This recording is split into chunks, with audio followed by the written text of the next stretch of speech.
Hey everyone, welcome to Dark Dossier. Before we dive into the video, comment your city down below. I wanna see where you're all tuning in from. And don't forget to hit that like button and subscribe so you never miss out. Let's get started. Story 1. The Peculiar Trial of the Singing Pickpocket in Prague. It is Prague, the waning years of the Austro-Hungarian Empire, a city alive with contradictions. Cobblestone streets echo with the clatter of carriages, the quiet chatter of shopkeepers, and the ever-present sound of violins drifting from taverns. At night, oil lamps paint golden halos in the fog, casting shadows that move almost as if they carry their own secrets. For many, Prague was a city of romance, but for others it was a city of survival. Among these others was a man who would become infamous not for his crimes, but for his songs. Karel Novak, the singing pickpocket. Karel was not the sort of criminal who struck fear into the hearts of citizens. He was no knife-wielding thug nor a schemer plotting grand robberies. His crimes were petty, almost laughably so. A wallet here, a pocket watch there, the occasional silk handkerchief snatched from the distracted hand of a gentleman after too much wine. What made him peculiar, however, was not the thefts themselves, but the manner in which he committed them. Karel sang. He sang in the marketplace, crooning folk ballads as he drifted among the crowd. He sang in taverns, borrowing verses from traveling musicians while slipping fingers into coats. He sang in the streets at dusk, voice carrying over the river, all while deftly relieving the distracted of their belongings. It was this strange blending of art and crime that baffled, and in some ways charmed, the people of Prague. To some, he was a nuisance. To others, an odd sort of folk hero. But as with all such stories, admiration fades quickly when embarrassment mounts. By the time the police finally brought him to trial, the public was no longer amused by the singing thief. Instead, the trial became a citywide spectacle, a curious case that revealed not just the eccentricity of one man, but the undercurrents of desperation and ingenuity in Prague's working class. The early life of Karel Novak. Karel was born in the backstreets of Prague in 1867, into poverty so severe that even bread was a luxury. His father, a cobbler, died young. His mother cleaned laundries until her hands cracked from soap and water. By the time Karel was 9, he was working odd jobs, sweeping taverns, running errands, and singing for pennies on street corners. It was there on the street that Karel discovered two things: his ability to charm people with music and his nimble fingers. The first gave him pennies, the second gave him survival. By the time he was a teenager, he had been arrested twice for petty theft but released as too young for prison.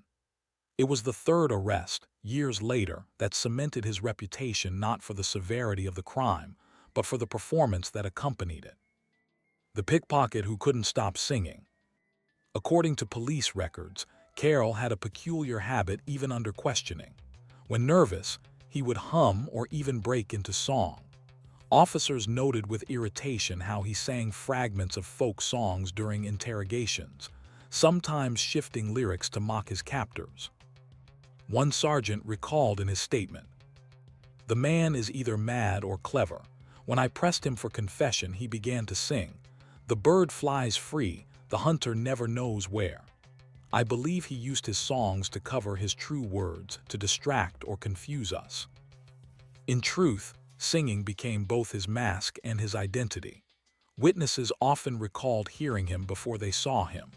The melody distracted, the voice drew attention upward, while his hands moved lightly and unnoticed. Some victims even swore that the moment they realized their wallets were gone, the thief had already vanished into the crowd, leaving only the echo of a song. The arrest that sparked a sensation. The arrest that led to his trial was as peculiar as the man himself. It occurred in 1893, outside a tavern near Charles Bridge. By then, Karel had become notorious enough that tavern owners warned patrons to keep one hand on your purse and the other on your beer. That evening, he performed a raucous rendition of a Moravian drinking song. The crowd clapped, coins jingled into his cap, and laughter filled the smoky tavern air. But the moment of cheer turned quickly. A wealthy textile merchant cried out his watch chain was dangling loose, his gold watch missing.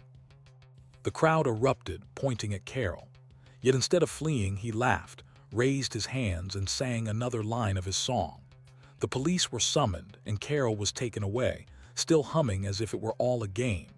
The arrest was written in the newspapers within hours. "The singing thief of Prague finally caught," declared Prager Tagblatt, nodding with wry amusement how the accused had sung even as he was handcuffed. The trial begins. The trial was unlike most proceedings in Prague's modest criminal courts. Normally, trials for petty theft were short, perfunctory matters, but Carol's notoriety and the peculiar details of his case transformed it into a public event. Newspapers covered it with glee, cafes buzzed with speculation, and on the first day, the gallery was packed with curious onlookers. The prosecution painted Carol as a menace, a shameless thief who used charm and song to humiliate honest citizens. They argued that his thefts were numerous, that his crimes were not petty but persistent, and that his behavior mocked the dignity of the law. The defense, however, leaned into the absurdity. They presented Carol as a harmless eccentric, a man more performer than criminal. His thefts, they argued, were minor, exaggerated by the press, and his songs brought joy to a weary city. "If laughter and music are crimes," his lawyer quipped, "then perhaps this whole city should be behind bars." The court laughed, but the merchant whose watch had been taken did not. Why the case mattered? Beneath the humor and spectacle, the case touched on deeper issues. The tension between poverty and survival, between crime and entertainment, between justice and mercy. Was Carol a dangerous criminal, or simply a poor man using song to cover his desperation? Was the trial about theft, or about the embarrassment of the city's wealthier class, tired of being made fools in public? It was clear the trial was about more than stolen coins. It became a mirror of the city's anxieties, about order, about dignity, about the boundary between art and crime. As the trial stretched into days, questions lingered. Witnesses came forward not just to accuse but also to defend him. Some claimed he had stolen from them. Others swore he had entertained them and never touched their pockets. The courtroom became a stage, and Carol the star actor. The criminal court in Prague was not built for spectacle. It was a modest building, its walls lined with dark wood and its benches creaking beneath the weight of curious citizens who crowded in to watch the trial of Karol Nowak, the singing pickpocket. Yet on those days in early autumn of 1893, it might as well have been an opera house. Every bench was filled, and those without seats pressed against the walls or craned their necks through doorways, eager to hear how the city's most peculiar thief would defend himself. What made the proceedings unusual was the air of levity that lingered in the courtroom. Normally, criminal trials for theft were swift, sober, and handled with little tolerance for distractions. But here, laughter punctuated testimony, and whispers filled the air whenever Carol shifted in his seat. It was as though the very novelty of his singing made it impossible for the court to treat him as an ordinary criminal. The accusers stepped forward. The prosecution called a parade of witnesses. First was the textile merchant whose missing gold watch had triggered the arrest. His testimony was simple but damning. "I felt his hand," the merchant insisted. "He sang into my face with such boldness, and in that very moment my watch was gone." He held up the empty chain that had once carried the heirloom. "And I ask the court, if this man is left free to sing, who will be safe in the streets?" Other witnesses followed, each with their own story. A woman claimed her purse had disappeared while she clapped along to one of his tavern songs. A baker swore he lost 3 coins during a lively ballad in the marketplace. Yet with each accusation, the defense found ways to inject doubt. "Is it not possible," Carol's lawyer asked one woman, "that your purse slipped as you clapped so vigorously? Music stirs the body, does it not?" Some in the gallery laughed, while others grumbled. Carol's performance in court. But it was not the testimony that captivated the city, it was Carol himself. Every time he rose to speak, he seemed unable to resist song. When asked for his plea, he cleared his throat and sang softly. A bird in the sky, a coin in the pocket. Who owns it truly, the bird or the man? Gasps filled the courtroom. The judge struck his gavel, demanding silence, but the moment was unforgettable. Carol was not just on trial, he was performing. One observer wrote in a newspaper account, "The man sings as though the court is his stage. His guilt or innocence seems almost secondary. The true trial is whether charm can defeat justice." A divided city. As the trial stretched on, the city itself became divided. Newspapers editorialized furiously. The conservative Prager Tagblatt demanded harsh punishment, calling Carol a parasite who humiliates honest citizens with his mockery of law. Meanwhile, the more liberal Narodny Listy printed sympathetic pieces, suggesting that Carol's crimes were exaggerated, and his trial a distraction from deeper problems of poverty and inequality in Prague. In taverns, workers laughed and repeated the thief's lyrics, treating him like a folk character. Among the wealthy, however, his antics were no laughing matter. To them, he embodied a threat to respectability itself, the idea that the poor could not only steal from them but mock them openly while doing so. Investigators take the stand. Beyond witness testimony, the court also heard from police officers who had tried and failed to catch him before. One inspector described months of frustration. "We heard him before we saw him," he said. "Every time we tried to track him, he sang and slipped into the crowd. It was as if his voice was smoke and we could never grasp him." Another officer revealed that Carol often used his songs strategically, singing more loudly in one direction to draw attention, then slipping behind listeners to commit his thefts.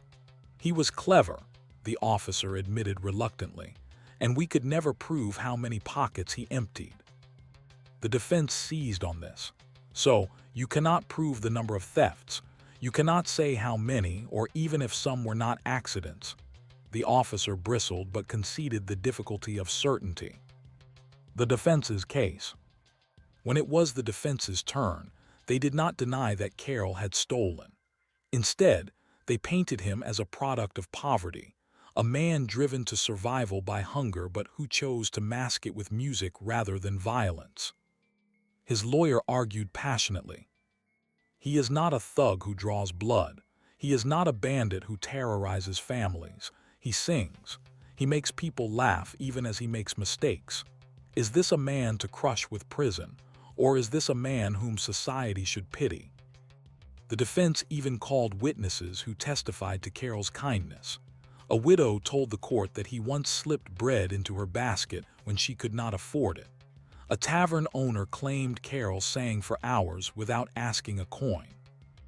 These testimonies clashed with those of his accusers, deepening the uncertainty. A trial on the edge of farce. The trial soon began to resemble theater more than justice. On the third day, when the judge grew impatient with Carol's constant humming, Carol responded by breaking into a hymn. The gallery laughed, the judge fumed, and the newspapers had yet another headline. "The singing pickpocket silences judge with hymn." It was no longer clear whether the city was laughing at Carol, at the court, or at the absurdity of the entire spectacle. What was clear was that the trial was no longer about theft, it was about meaning. Was Carol simply a petty criminal, or was he a mirror reflecting the city's contradictions?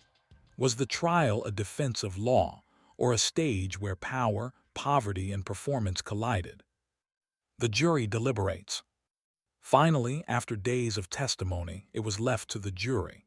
Their deliberation was not just about guilt, but about how guilty he was. Should he be punished severely, as a warning to other thieves? Or should he be treated lightly, as an eccentric who harmed more pride than people? Behind closed doors, accounts suggest the jury was bitterly divided. Some wanted prison. Others felt a short sentence was enough. A few even sympathized with him, believing his songs had brought joy in a city too often weary with hardship. The court waited, the city waited, and as it waited, Carol himself sat quietly, for once not singing. Perhaps even he understood that the performance could not last forever. The cliffhanger. By the fifth day, the jury was still locked in debate. The judge announced they would return the following morning with a decision. Crowds gathered outside the courthouse, filling the square. Vendors sold bread and hot wine to those waiting to hear the verdict, and for one strange evening, Prague felt less like a city awaiting justice and more like a city awaiting a show. But what would the verdict be? Would Karel Novak be condemned as a criminal or remembered as a peculiar entertainer whose songs echoed louder than his crimes? Morning broke over Prague with a chill mist clinging to the rooftops. Outside the courthouse, the crowd gathered early. By now, the singing pickpocket had become more than a defendant. He was a symbol, a curiosity, and for some, a small rebellion against the order of things. Merchants, laborers, tavern keepers, and even a few curious aristocrats assembled in the square, eager to hear how the jury would decide. Inside, the courtroom was thick with tension. Carol sat slouched but alert, eyes fixed on the bench. For once, he did not hum or sing. He knew, as everyone did, that the moment had come when performance would no longer protect him. The judge entered, robes heavy and stern. The gavel struck. The jury filed in, faces unreadable. Then, with measured words, the foreman delivered the verdict. Guilty of theft. But not of every charge. The jury had refused to convict him on several counts where evidence was vague or testimony conflicted. Instead, they found him guilty only in the most direct cases, including the theft of the merchant's watch. The sentence. The courtroom fell silent as the judge pronounced the sentence. Carol would serve 3 years in prison, with the possibility of early release for good behavior. 3 years. For the wealthy, it was too light a slap on the wrist for a man who had embarrassed them.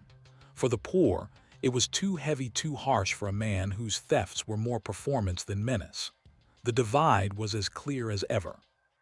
And yet in that silence, Carol did something unexpected. As guards moved to take him away, he raised his voice and sang. The bird in the cage still finds its song. The walls are high, but the tune is strong. Gasps and murmurs rippled through the room. Some laughed nervously, others shook their heads in disbelief. Even the judge, weary of the man's antics, could only sigh as the guards pulled him from the chamber. Life behind bars. Prison in late 19th century Prague was no gentle punishment. The cells were cold, food meager, and discipline strict. But reports from guards suggested that Karel remained true to his nature. He sang. At night, his voice carried down the stone corridors. Some prisoners cursed at him, demanding silence, while others found comfort in the strange lullabies that echoed through the dark.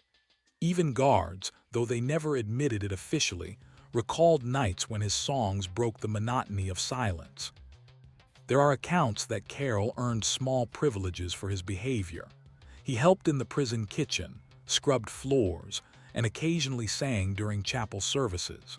Though confined, his songs traveled further than the walls intended. Release and vanishing. In 1896, after serving just under 3 years, Karel was released on parole. Newspapers covered his release briefly, but by then, the city's fascination had waned. New scandals occupied headlines, new crimes captured attention. For a time, Karel sang again in taverns. Some said he tried to go straight, singing for coins without dipping into pockets. Others swore they saw him lurking near the marketplace, old habits stirring again. But then, curiously, he disappeared from record. By the turn of the century, the singing pickpocket was little more than a memory, a story retold by older men over beer, embellished with each telling. Was he arrested again under another name? Did he leave Prague to seek new cities where his songs might buy him freedom a little longer? No one knew for certain. Why the case endured? So why did the trial of Karel Novak linger in Prague's memory long after the man himself faded? perhaps because it revealed something uncomfortable about society. He was, in many ways, a mirror of the city itself, clever, contradictory, balancing dignity and desperation. His thefts embarrassed the wealthy, but his songs comforted the poor. His trial was not just about stolen watches, it was about the meaning of justice in a city where poverty pressed against prosperity every day. It was also about performance, the way a man could turn crime into theater and a courtroom into a stage. In Carroll's songs, people heard both defiance and despair. In his trial, they saw both comedy and tragedy. Lessons from a peculiar trial. The case influenced more than just tavern gossip. Legal commentators of the time used it as an example of how public perception can shape justice. Judges warned against allowing trials to become spectacles, lest juries be swayed by charm rather than fact. Policemen reflected on how difficult it was to prosecute crimes that relied on distraction and crowd manipulation, foreshadowing modern concerns about con artists and fraudsters. For criminologists, the case became a study in character. Was Carroll a criminal who used music to mask theft, or a musician who could not resist theft to survive? The question lingered in essays and articles long after his disappearance. A quiet reflection. Imagine for a moment standing on the Charles Bridge at dusk in those years after his release. The river flows dark beneath you, the city lamps glow faintly through the fog, and the air is filled with the sound of footsteps, chatter, the clink of coins in pockets. And then just faintly you hear a voice, a folk song drifting from somewhere unseen. Is it a passerby, a memory, or perhaps for an instant the echo of the singing pickpocket, still weaving his peculiar mixture of charm and crime into the fabric of Prague? That was the lasting mystery of Karel Novak.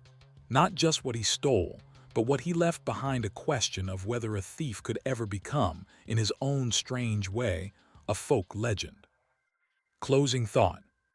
The trial of the singing pickpocket did not reshape laws, nor did it alter the great tides of European history. But in its smallness, in its peculiarity, it captured something universal: the way crime and art, poverty and pride, justice and performance intersect in human lives. And so, long after the verdict was delivered, one question lingers still. Was Karel Novak merely a thief? Or was he, however briefly, the voice of a city caught between order and chaos? Story 2. The Clockmaker's Secret. A Vienna fraud gone wrong. Vienna in the late 19th century was a city of refinement and reputation. Its boulevards bustled with finely dressed citizens. Carriages rolled past opera houses, and cafes brimmed with intellectual debate. Beneath this glittering surface, however, there thrived a darker economy, one of frauds, scams, and desperate schemes. Among these, none was more peculiar or more humiliating to the city's proud citizens than the case of Johann Meisel, the fraudulent clockmaker. Johann was not a master thief, nor a daring burglar. His crimes did not involve breaking into houses under cover of night or robbing coaches on dim country roads. Instead, his weapon was patience, charm, and an uncanny ability to exploit the trust people placed in objects as ordinary and innocent as clocks. For nearly a decade, he built a small empire of deceit in the heart of Vienna, convincing clients that he could repair or even improve their timepieces. Instead, he used those same clocks as instruments of fraud, turning Vienna's obsession with punctuality into his personal fortune. The obsession with time. In the late 1800s, timekeeping in Europe was undergoing a transformation. Railways demanded precision, factories relied on synchronized schedules, and punctuality became not just a virtue but a necessity. Vienna, proud of its sophistication, was particularly sensitive to the importance of keeping accurate time. Households displayed ornate pendulum clocks as symbols of refinement. Pocket watches, carried on golden chains, were the pride of gentlemen. Even small businesses boasted clock faces above their counters, each one a promise of reliability. Into this culture of precision, stepped Johann Meisel, a man who understood not just mechanics but human psychology. The rise of a clockmaker. Born in 1851 in the outskirts of Vienna, Johann apprenticed under a modest watchmaker. By all accounts, he was talented, nimble with gears, quick with repairs, and imaginative in his designs. But he was also restless. Genuine repairs paid little, and he found himself constantly drawn to shortcuts. It was said he could repair a pocket watch blindfolded, yet he rarely delivered watches on time. Instead, he cultivated a strange reputation, part craftsman, part charlatan, part entertainer. Clients came as much for his personality as for his work.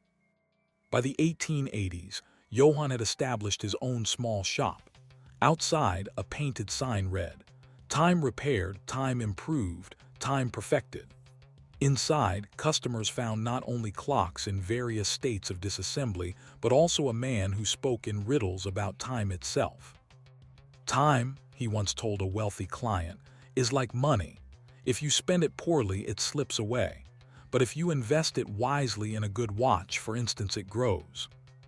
Few realized, until much later, that Johann was already speaking of his frauds. The scheme unfolds. Johann's deception was remarkably simple. Customers brought him their watches or clocks for repair. He would accept them with great ceremony, promising improvement. In some cases, he returned them worse than before, ensuring repeat business. In others, he secretly swapped fine mechanisms for cheap replacements, selling the genuine parts on the black market. But his most audacious trick was one he called the perpetual adjustment. Johann claimed he had developed a unique technique to perfect clocks so that they lost no time at all. For an extra fee, he promised near-magical accuracy. In reality, he tampered with the mechanism so they would run slightly too fast. Customers, initially delighted by their clock's precision, soon found themselves adjusting their schedules, arriving early to appointments, opening shops before competitors. By the time they realized something was wrong, Johann would blame natural settling and charge for another adjustment. It was, in essence, a con built not on theft but on the manipulation of trust and routine. Vienna falls for the trick. To modern ears, it may sound absurd that anyone could fall for such schemes. But in the Vienna of the 1880s, Johann's fraud was perfectly suited to the moment. People desperately wanted accuracy, and the very concept of scientific improvement carried authority. He soon gained prestigious clients, lawyers, doctors, even minor officials. Some swore their improved clocks had made them more productive. One factory owner testified that Johann's perfected timepieces had boosted efficiency, though, in truth, his workers were merely arriving earlier. For nearly a decade, Johann grew bolder. He took on apprentices, opened a second shop, and lived lavishly in a district far above his means. His reputation as the man who perfects time spread. But every scheme, no matter how clever, eventually unravels. The beginning of the end. The collapse of Johann's fraud began with a single clock, an ornate grandfather clock belonging to Countess Helene von Strass, a wealthy patron of the arts. The clock, imported from Paris, was her pride. When Johann claimed he could perfect it, she paid him handsomely. At first she was delighted. The clock chimed predictably, impressing guests, but soon subtle irregularities appeared. The clock ran fast by minutes at a time. When she complained, Johann confidently offered another adjustment. The Countess, however, was no ordinary client. Her brother was a magistrate, and she had connections in the police. Suspicion grew. Why did so many of Johann's customers complain of similar, slight adjustments? Why were expensive watch parts appearing in pawnshops across the city? Her complaint triggered an investigation.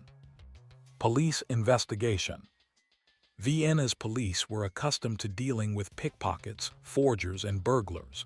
Fraud of this kind, so subtle, so entwined with daily life, was unusual. Detectives visited Johann's shop under the guise of clients, submitting watches for repair. Within weeks, the evidence was clear. Their watches came back with parts swapped, mechanisms altered. Pawnshops confirmed they had purchased rare components traced to Johann's clients. Yet arresting him was not simple. His charm was disarming, and many of his wealthier clients were reluctant to admit they had been duped. Pride stood in the way of justice. Still, by 1891, investigators had gathered enough. Johann was arrested quietly in his shop, tools still in hand. The trial begins. When Johann Meisel's trial opened, it lacked the theatricality of the singing pickpocket in Prague, but it carried its own strange fascination. The courtroom filled with victims, some furious, others embarrassed, a few oddly defensive of the man who had fooled them. The prosecution painted him as a fraud who preyed on Vienna's obsession with punctuality, robbing not just money but dignity. They presented pawned parts, altered mechanisms, and testimony from detectives. The defense, meanwhile, insisted that Johann was simply an eccentric craftsman whose experiments with timekeeping were misunderstood. If progress is a crime, his lawyer argued, then every inventor is guilty. The city watched closely, fascinated by the man who had, for nearly a decade, sold not just repairs but illusions. The cliffhanger. The courtroom in Vienna that autumn was not a place of drama in the usual sense. Fraud cases tended to be dry, filled with technical discussions about money, contracts, and small print. But the trial of Johann Meisel was different. It touched not only on financial loss but on wounded pride, and it exposed how easily even the most sophisticated Viennese citizens could be duped by a man who claimed he could perfect time. From the first day, the benches were filled with curious onlookers, lawyers, students, even rival watchmakers. They wanted to see how a simple tradesman had managed to trick aristocrats and merchants alike, all through their clocks. The charges. Johann faced multiple charges: fraud, theft by deception, and resale of stolen property. In total, more than 40 victims had come forward, though investigators suspected the true number was far higher. The prosecution presented its case systematically. They demonstrated how Johann had removed original mechanisms from pocket watches, replacing them with cheap substitutes. They introduced receipts from pawnshops, where rare French and Swiss parts had been sold under false names. They even displayed one of the Countess von Strasse's clocks, dismantled to show the mismatched gears Johann had installed. But what gripped the public most was not the evidence itself, it was the humiliation of Vienna's elite. Humiliated clients. The witnesses were a gallery of the city's respectable citizens. Doctors, lawyers, merchants, and aristocrats stood in the witness box, admitting they had been duped. Their voices quivered, not from financial loss but from shame. One lawyer, red-faced, confessed that he had proudly shown off his perfected pocket watch to colleagues for months, until he realized it was running fast and contained nothing but brass. A factory owner revealed he had reorganized his entire shift schedule based on Johann's improved timepieces, only to discover his workers had been arriving unnecessarily early for weeks. The courtroom often erupted in muffled laughter at these testimonies. The witnesses, who had come to condemn Johann, ended up exposing their own gullibility. Johann's demeanor. And there, at the center of it all, sat Johann Meisel. Unlike the singing pickpocket in Prague, he did not turn his trial into a performance. Instead, he remained calm, almost detached. He rarely spoke, and when he did, it was in a measured, deliberate voice. Observers noted that he seemed more like a lecturer than a criminal. "Time is fragile," he told the court during cross-examination. "Clocks are imperfect. I never promised miracles. If people believed their lives had improved, was that not worth something?" His words infuriated some, fascinated others. To many, they sounded like the philosophy of a man who had convinced himself his frauds were not crimes, but experiments. The defense strategy. Johann's lawyer built his case around that very idea. He argued that Johann was not a thief but an innovator and eccentric craftsman whose unusual methods had been misunderstood. The clocks had indeed been altered, but not with malicious intent. The lawyer insisted Johann had been conducting improvements, some of which had simply failed. Is every failed experiment fraud? The defense asked the jury. If a scientist makes a promise and does not deliver, is he a criminal, or is he simply mistaken? Herr Meisel is guilty, perhaps, of ambition, but of theft, that is another matter. This line of defense gained traction with some observers. After all, Vienna prided itself on being a city of progress and innovation. Could Johann be seen, not as a fraudster but as a failed visionary?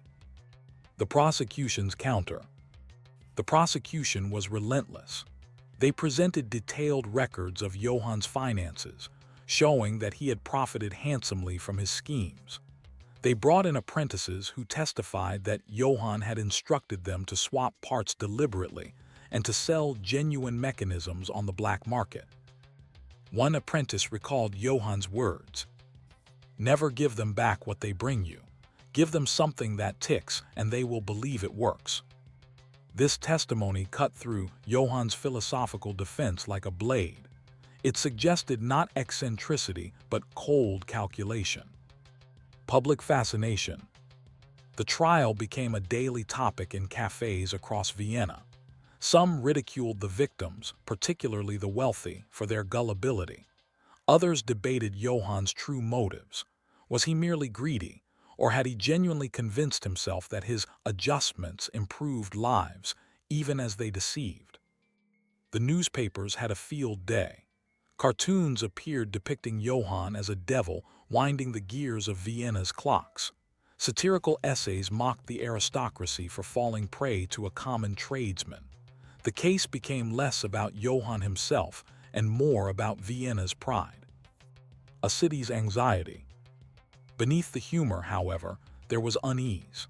If a man could tamper with something as ordinary as a clock and cause disruption across households, businesses, and even factories, what did that say about the fragility of daily life?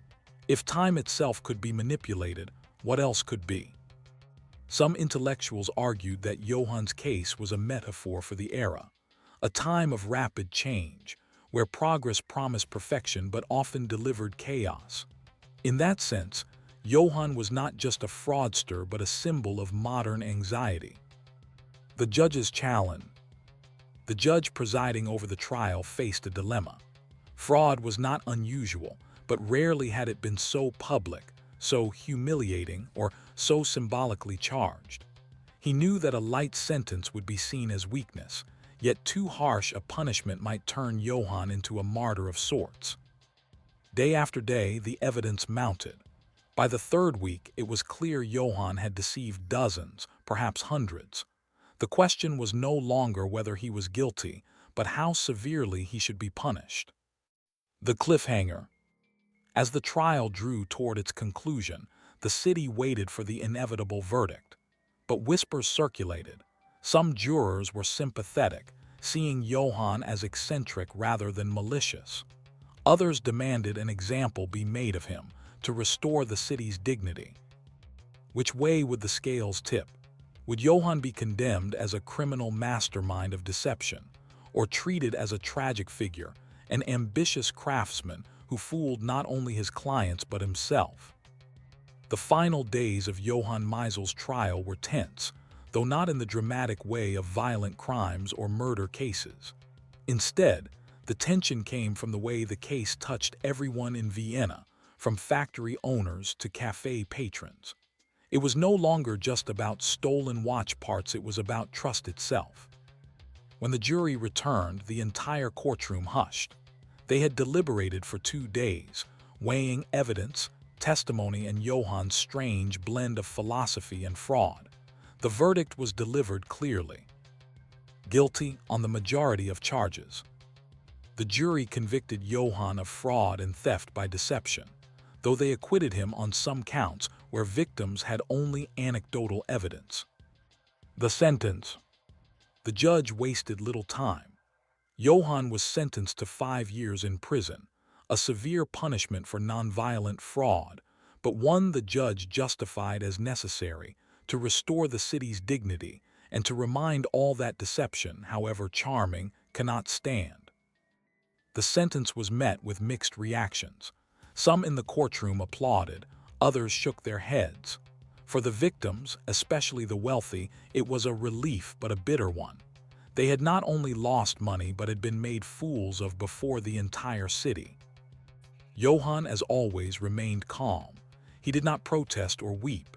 Instead, he gave a faint smile and said softly, "Time punishes all men, sooner or later. Mine has simply arrived early." Life behind walls. Prison life was a sharp contrast to Johann's former comforts. The man who once handled delicate Swiss gears now labored at heavy work, hauling, cleaning, menial tasks. Guards later recalled that he sometimes tinkered with broken tools, repairing them better than new. Yet his arrogance lingered. One guard reported Johann boasting, "Even these walls run on my time. The clock above the gate broken. I fixed it." Fellow prisoners, many hardened criminals, mocked him for his so-called grand crime of clocks.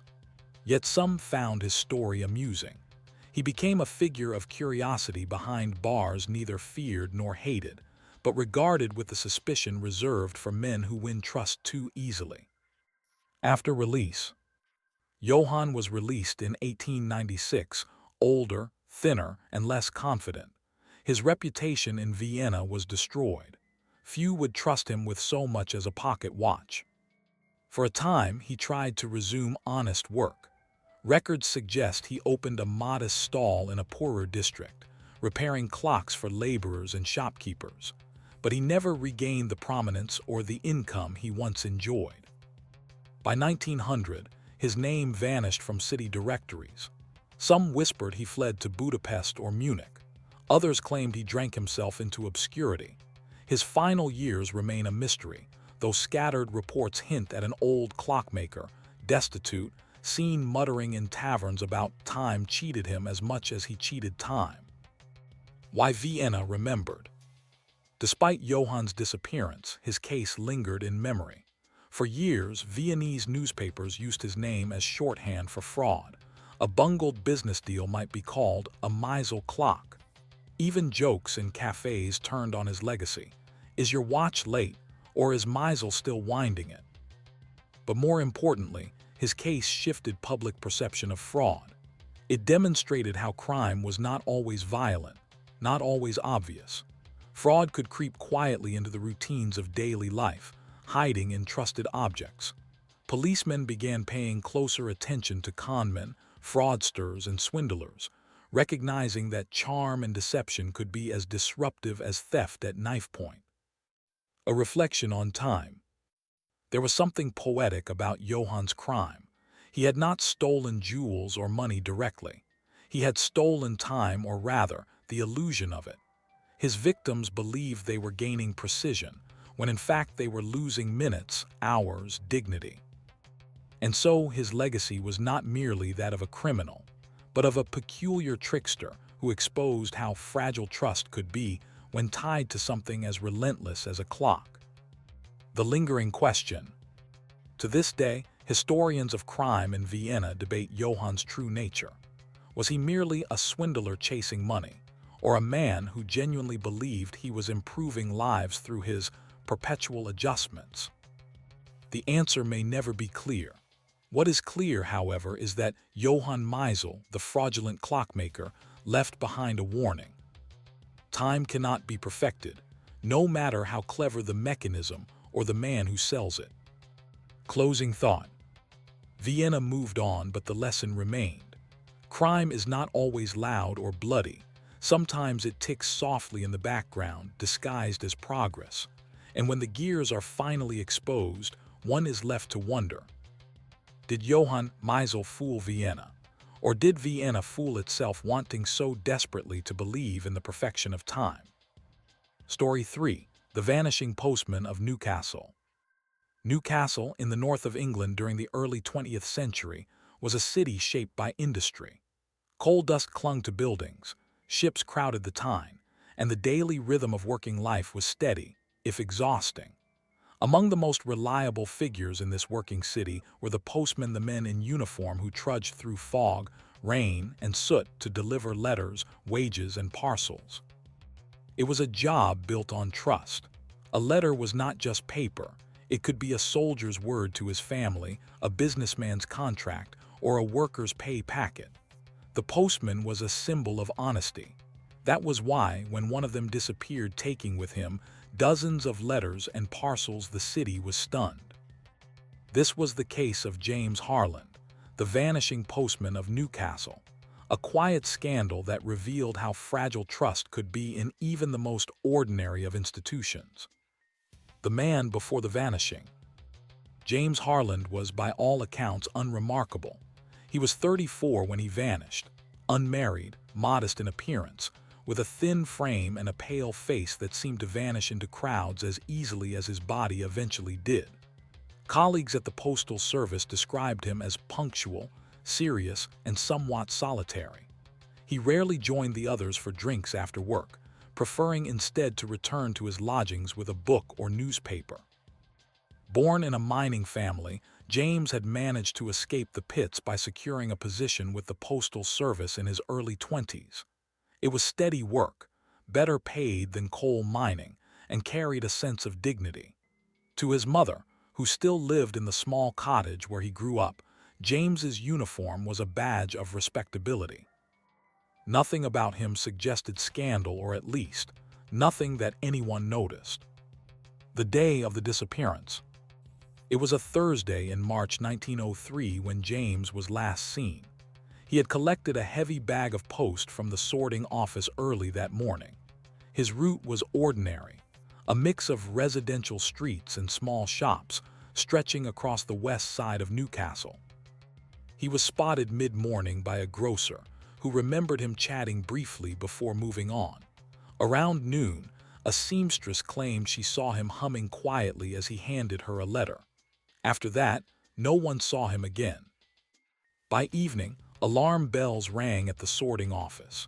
James had not returned with his empty bag, nor had he been seen at his lodgings. A supervisor retraced his route and discovered something shocking. More than 24 households complained that their post had not been delivered that day. James Harland had vanished along with an entire sack of letters and parcels. Panic in the city. The disappearance was not merely a curiosity, it was a crisis. In 1903, the Postal Service was one of the most trusted institutions in Britain. To suggest that a postman had run off with people's mail was unthinkable.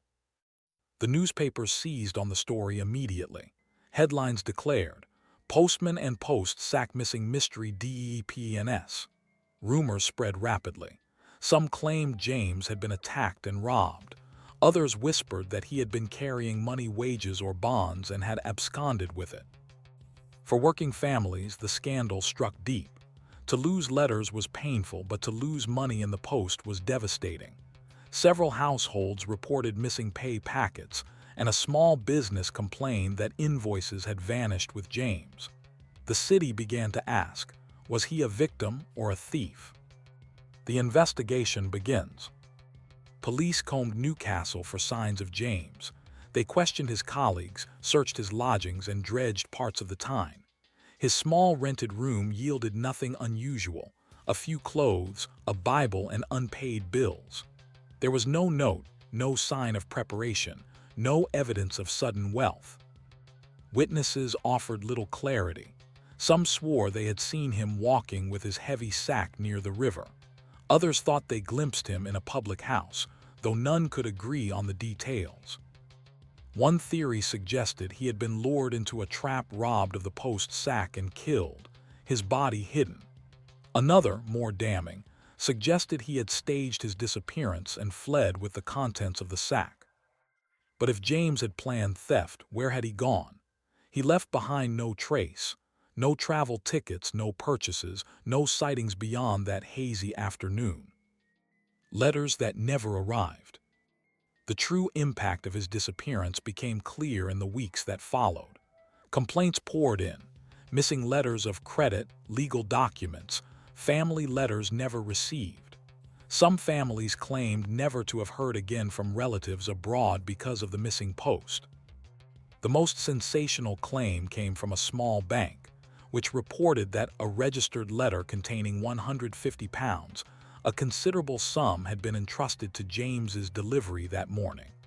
If true, then the disappearance was no longer merely suspicious, it was grand theft. But here, too, the evidence was shaky. No one could prove the letter had been placed in James's bag. Was it truly missing, or had it been misplaced in the sorting office? The uncertainty only deepened the mystery. Public opinion splits. As the weeks dragged on with no trace of James, Newcastle split into two camps. Some insisted he had been murdered, pointing to the dangers of carrying valuable letters alone. Others condemned him as a thief, arguing that his disappearance could only have been deliberate. In the pubs, jokes circulated about the postman who posted himself, while in churches, preachers warned against the sin of betrayal. For James's mother, who still waited in her cottage for news, the scandal was unbearable. She swore her son was honest, incapable of theft. "He never touched a thing that wasn't his," she told reporters, her voice trembling. Yet the city remained divided, torn between pity for the vanished man and anger at the betrayal of their trust. A lingering mystery. Months passed, then years. The sack of letters was never found. James's name gradually faded from the headlines, though in certain circles he remained a figure of whispered speculation. Some claimed he had fled abroad under another name, perhaps to America or Canada, where work for skilled men was plentiful. Others believed he had drowned in the Tyne, his body swept away, leaving only suspicion behind. The truth was never uncovered. What remained was a wound in the city's faith in its institutions. The cliffhanger. The disappearance of James Harland, the Newcastle postman who vanished with an entire bag of mail, had by spring of 1903 turned into a national curiosity. The post office was an institution woven into the very fabric of Britain. For a uniformed employee to disappear without a trace seemed almost impossible. Yet the empty trail James left behind proved more confounding with every lead pursued. The police struggle. Detectives first considered the obvious: robbery. A postman carrying letters, parcels, and occasionally wages was an attractive target. But robbery typically left traces, signs of a struggle, discarded mail, or at least witnesses. There was nothing. James seemed to have melted into the industrial mist. Searches along the River Tyne produced nothing. No sack, no body. The police even questioned sailors and dock workers in case James had boarded a ship. None remembered seeing him. Investigators examined train stations, thinking he might have fled by rail. Again, no ticket sellers or porters recalled a pale, uniformed postman with a heavy bag. The absence of evidence began to feel almost deliberate, as though James had walked off his route and into another life. Theories multiply. As newspapers across the country seized on the story, theories multiplied. The thief theory: James had stolen the mail, perhaps even the £150 registered letter, and fled abroad. Stories of postmen absconding were rare but not unheard of. To many, it was the simplest explanation. The murder theory: others believed James had been ambushed, the sack taken, and his body disposed of. With the docks so close to his route, the Tyne was an easy hiding place. The secret life theory: a more sensational rumor suggested James had lived a double life, perhaps a lover in another town, or debts he could not repay. The missing post was merely the excuse for his escape. Each theory was plausible, and yet none fit perfectly. Colleagues and clues. When investigators interviewed his fellow postmen, they painted a picture of James as neither overly friendly nor suspicious. He was quiet, methodical, and seemingly dependable. But one detail stood out. In the weeks before his disappearance, James had appeared distracted. He seemed far away in thought, one colleague recalled. Once I asked him what was wrong and he said, "It doesn't matter, I'll not be here long." At the time, I thought he meant a transfer. Could it have been a hint, or was it merely coincidence? At his lodgings, detectives found another curious clue. Among his belongings was a folded advertisement for cheap ship passage to New York. The pamphlet was well thumbed, as though studied often. Did James plan to start a new life overseas? Or had he simply dreamed of escape like so many others in his position? The missing money. The most damning piece of evidence remained the bank's claim of a missing registered letter containing £150. The post office treated such cases with severity, as registered mail was carefully tracked. The record book showed James had indeed signed for the letter that morning. But had he delivered it? The bank swore it had not arrived. If James had taken it, then the thief theory gained strength. Yet investigators noted that, curiously, no sudden withdrawal of cash or sign of extravagant spending followed. If James had fled with £150, why was there no trace of it? The family's plea. James's mother, now in her 60s, continued to defend him publicly. She gave interviews insisting her son was no thief. "If he had run, he would have written to me," she said. "He was a good lad, whatever people say. Something must have happened to him." Her words struck a chord with many in Newcastle. Was it fair to condemn a man with no proof beyond his disappearance? Or was that very disappearance proof enough? The post office response. The post office, deeply embarrassed, launched its own inquiry.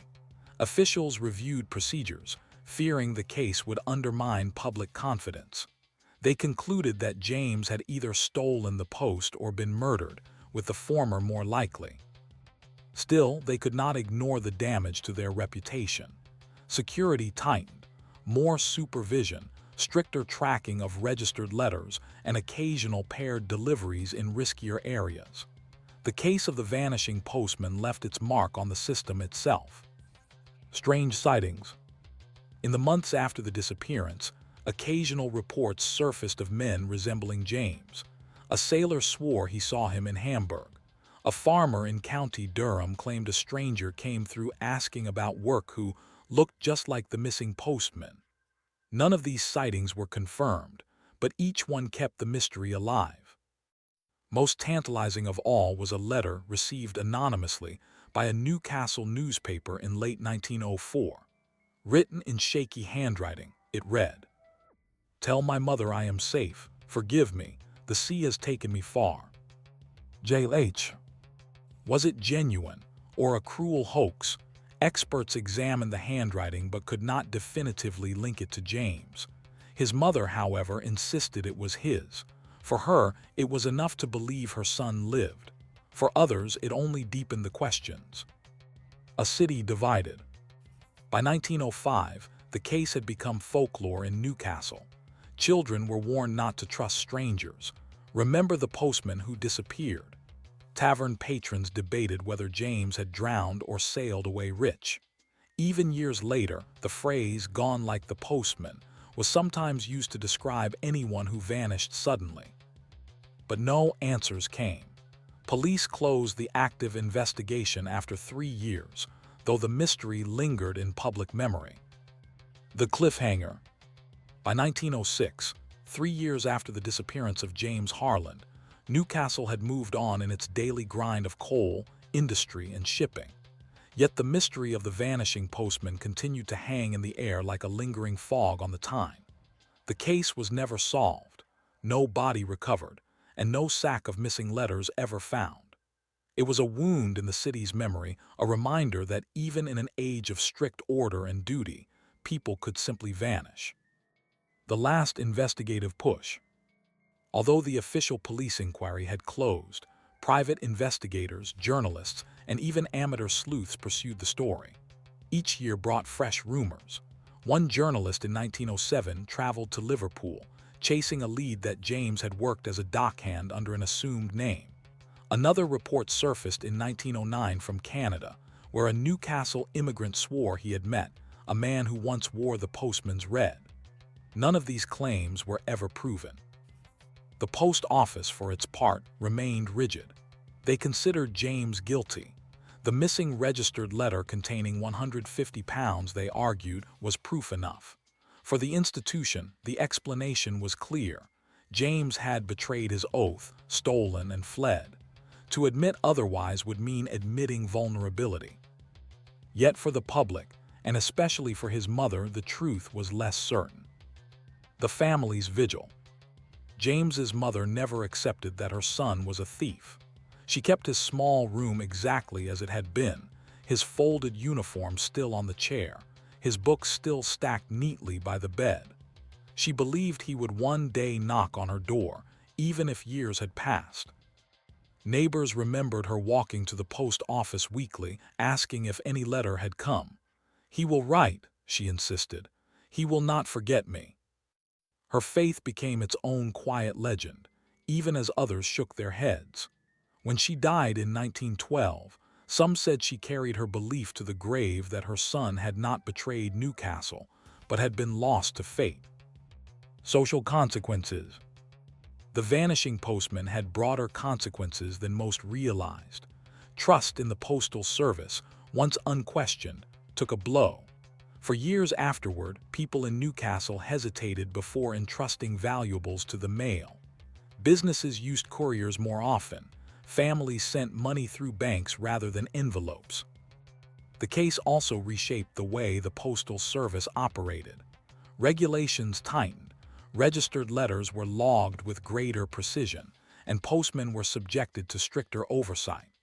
James Harlan's name was never mentioned in official documents, but his ghost lingered in every rulebook. Psychological portrait. Historians later debated what sort of man James truly was. Some argued he was a victim of circumstance, an ordinary postman, perhaps tempted by sudden opportunity or crushed by unseen pressures. Others suggested he was a calculating thief who had studied escape routes long before his final delivery. But the most intriguing theory came from criminologists in the mid-20th century, who described cases like James's as voluntary vanishings. These were not always crimes but acts of self-erasure, men and women who slipped out of their lives, abandoning identities, debts, and responsibilities. For them, the act of vanishing was itself the motive. Could James have been such a man? Quiet, solitary, unnoticed, perhaps he had dreamed of leaving for years. The ship pamphlet in his room hinted at it. The comment to a colleague, "I'll not be here long," suggested it. Perhaps the missing mail was not theft at all, but the price of his escape. The folklore of a vanishing. By the 1920s, James Harlan had become folklore in Newcastle. Children played games where one pretended to be the postman who disappears. Storytellers in pubs spun increasingly elaborate tales. James had joined the circus. James had become a sailor. James had returned in disguise to spy on his old route. The truth mattered less than the story itself. The vanishing postman became a symbol of uncertainty, a reminder that beneath the predictable routines of city life, mystery always lurked. Lessons learned. Criminologists now see the Harlan case as a turning point in understanding institutional crime and disappearance. It revealed how much trust ordinary people invested in uniformed figures, and how devastating it was when that trust collapsed. It also highlighted the limits of early 20th century investigation. Without surveillance, identification systems, or international coordination, a man could simply vanish and begin again. The case also left behind a lingering unease about the postal service. Even decades later, some families in Newcastle joked darkly when letters were late. Perhaps the postman's gone missing again. A reflection in time. Imagine the foggy streets of Newcastle in 1903, coal smoke drifting through the air, footsteps echoing on damp cobblestones. A postman in uniform walks steadily, a heavy bag of letters at his side. People greet him with nods of trust, never imagining that this routine will end in mystery. Hours later, the route unfinished, the post undelivered, the man simply gone. That image lingered in the city's imagination for generations. a reminder of how fragile ordinary trust can be, how quickly the predictable can collapse into the inexplicable. Closing thought. The case of James Harland was never solved. Perhaps he was a thief, perhaps a victim, perhaps simply a man who longed to vanish. But his disappearance left behind a haunting question that still echoes. Is it worse for a trusted man to steal, or for him to disappear without a word, leaving behind only silence? Story 4. The Cemetery Theft in Bucharest. At the dawn of the 20th century, Bucharest was a city caught between two worlds. On one hand, it styled itself the Paris of the East, with grand boulevards, theaters, and aristocrats in carriages. On the other hand, poverty gripped the working classes, and the outskirts of the city still looked like villages, with dirt roads and wooden shacks. In such a place, crime flourished in peculiar forms: petty theft, swindles, smuggling, and in one curious case, a crime that shocked the city for its sheer audacity: the theft of graves. This was not murder, nor grave robbing for valuables in the traditional sense. Instead, it was the story of an organized theft of marble and iron from cemeteries, a crime both bizarre and revealing of a society struggling with inequality. Cemeteries as public treasures. To understand the scandal, one must first understand the role of cemeteries in Bucharest at that time. Cemeteries like Bellu Cemetery, founded in the mid-19th century, were not only resting places for the dead but cultural landmarks. Families erected elaborate tombs, vaults with carved angels, marble crosses, wrought iron gates. For the wealthy, a grand tomb was a way to display status even after death. But marble and iron were valuable materials. A carved slab of marble could fetch a high price. Iron gates could be melted and resold. For the poor, the temptation was strong. The first signs of trouble. The scandal began quietly in 1905. Caretakers at Bellu Cemetery noticed that several iron fences around graves had gone missing. At first, it was thought to be vandalism by drunken youths. But then marble slabs vanished, sometimes entire headstones pried loose and carted away in the night. At first, the thefts targeted older, neglected graves. Families assumed time had eroded the tombs. But as the months went on, even fresh graves were stripped of iron and stone. It became clear: an organized group was systematically looting the cemeteries of Bucharest. Outrage in the press. The Romanian newspapers erupted. Universal and Adevărul ran furious articles with headlines like "Even the dead are not safe" and "Profanation in our cemeteries." The story struck a nerve. It was not just about stolen stone, it was about respect. To desecrate graves was to insult families and to mock the very sanctity of death. Citizens poured into cemeteries to check on their loved ones' resting places. Some hired guards, others threatened to camp by their family vaults at night. Panic mixed with anger, and the city authorities were forced to act.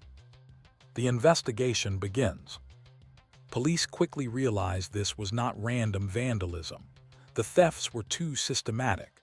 Marble slabs weighing hundreds of kilos could not be stolen by drunkards with chisels. Wagons were needed, and someone had to fence the goods. Surveillance was set up at Bellu and other cemeteries. Officers disguised themselves as mourners, lingering among the tombs at dusk. But the thieves were cautious. Weeks passed with no arrests. Finally, in late 1906, a breakthrough came. A stonemason on the outskirts of the city reported that a man had offered him several used slabs of marble, clearly from graves, with faint inscriptions still visible. The mason refused and alerted police. The grave thieves unmasked. The trail led investigators to a small gang of men from Bucharest's working-class districts. Their leader, a former cemetery gravedigger named Ion Stainescu, knew the grounds intimately. He and his accomplices worked at night, prying slabs loose and hauling them by wagon. The stolen marble was sold to unscrupulous builders who shaved off inscriptions and reused it in construction. The iron fences were melted down and sold as scrap. It was, in effect, an underground industry. When police raided Ian's hideout, they found a yard filled with fragments of gravestones, some already half recut into paving stones. The discovery horrified the public. Public reaction. The arrests made front-page news. Crowds gathered outside the courthouse, shouting curses at the thieves.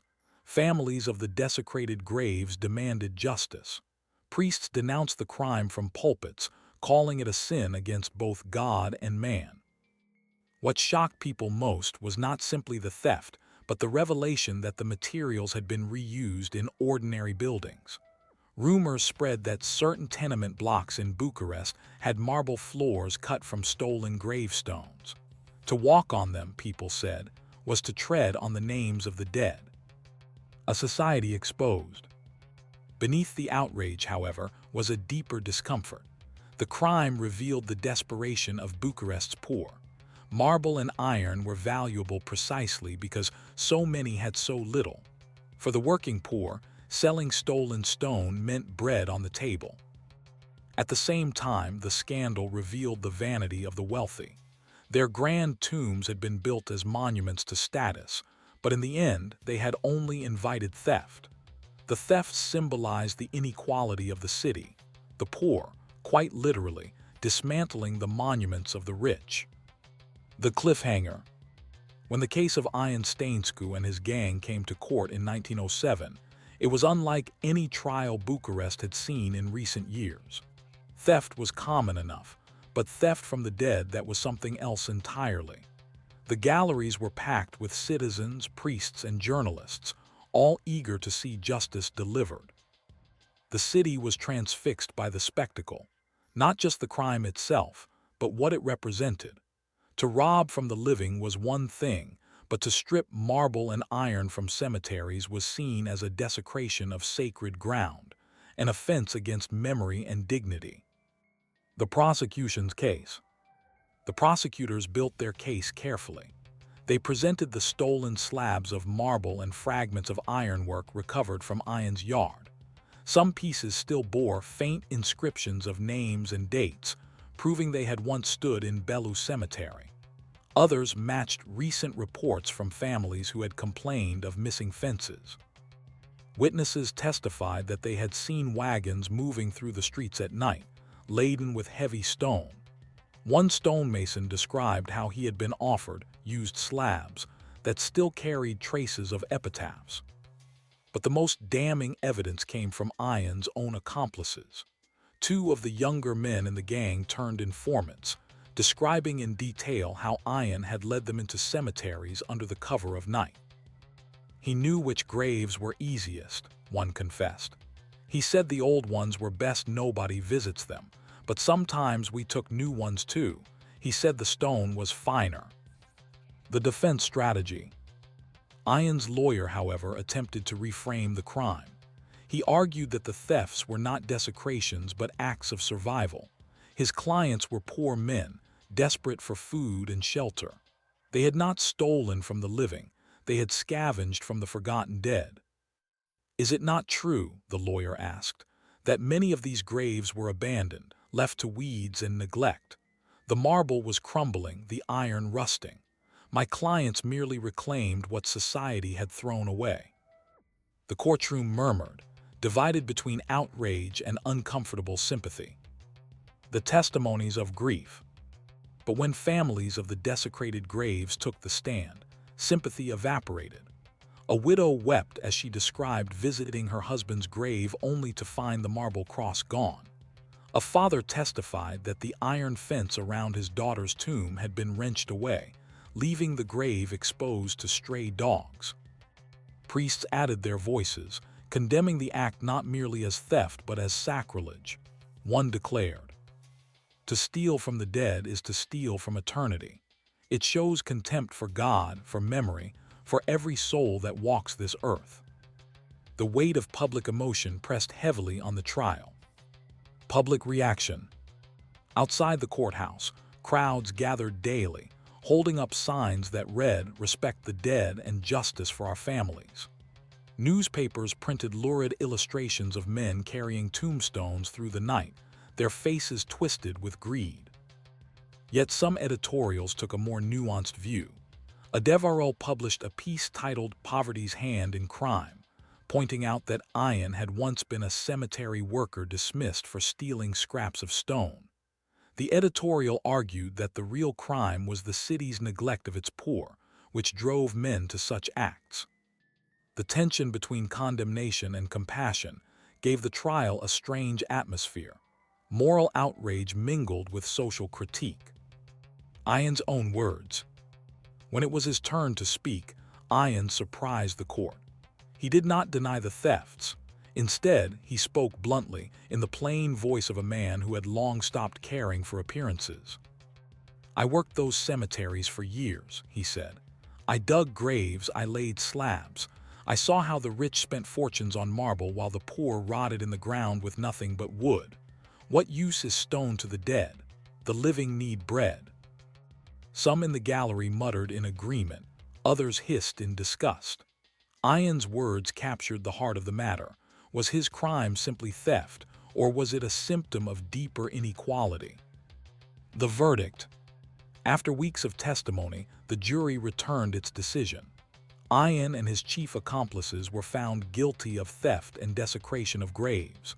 The sentence was harsh: 7 years of hard labor for Ian, 5 years for his closest partners, and shorter terms for the younger men who had confessed. The courtroom erupted, some cheering the verdict, others shaking their heads at the severity. Priests declared justice had been done. The newspapers praised the court for defending the dignity of the dead.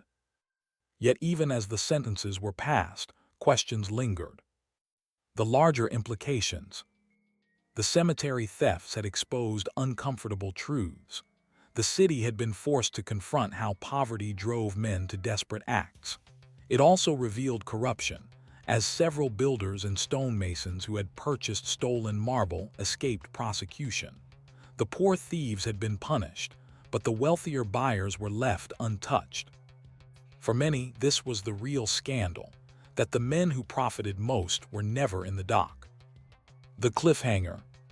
The sentencing of Ian Stainescu and his grave-robbing gang in 1907 should have closed the chapter on one of Bucharest's strangest scandals.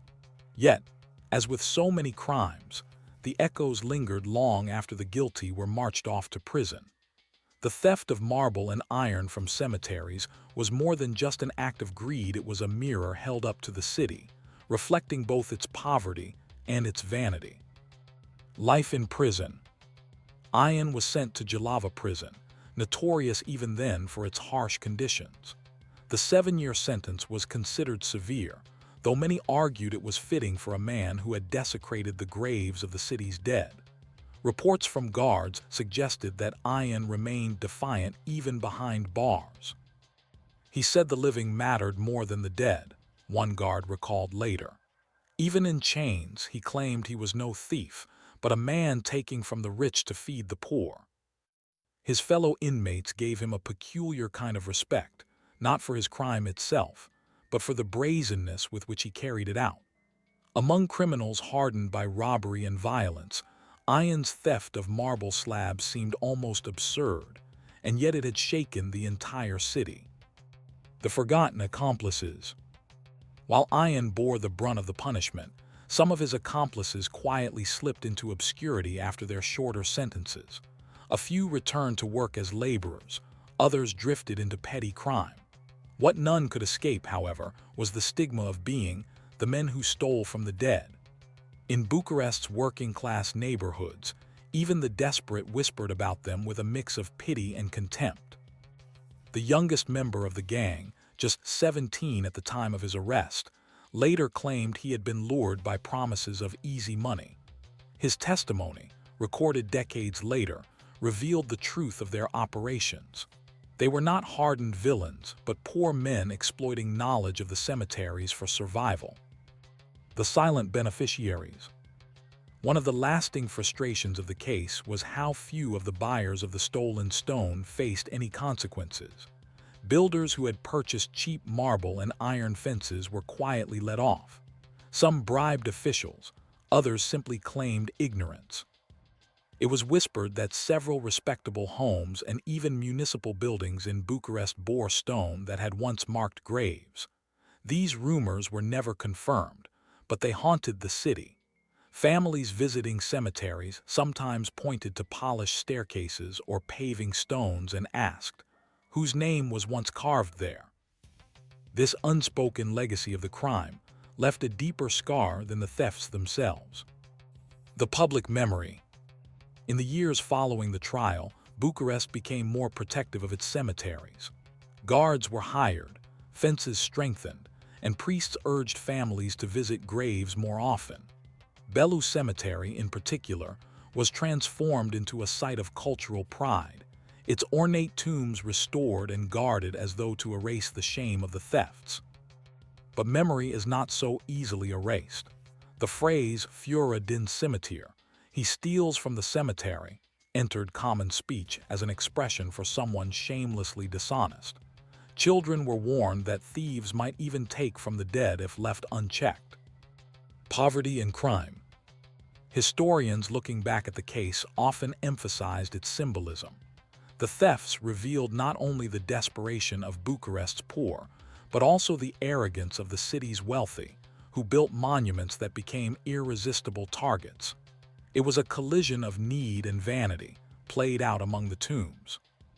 One commentator at the time wrote, "The living rob the dead because the living cannot live. Yet the dead are not dishonored by the theft, but by the poverty that compels it." This interpretation was controversial, but it stuck.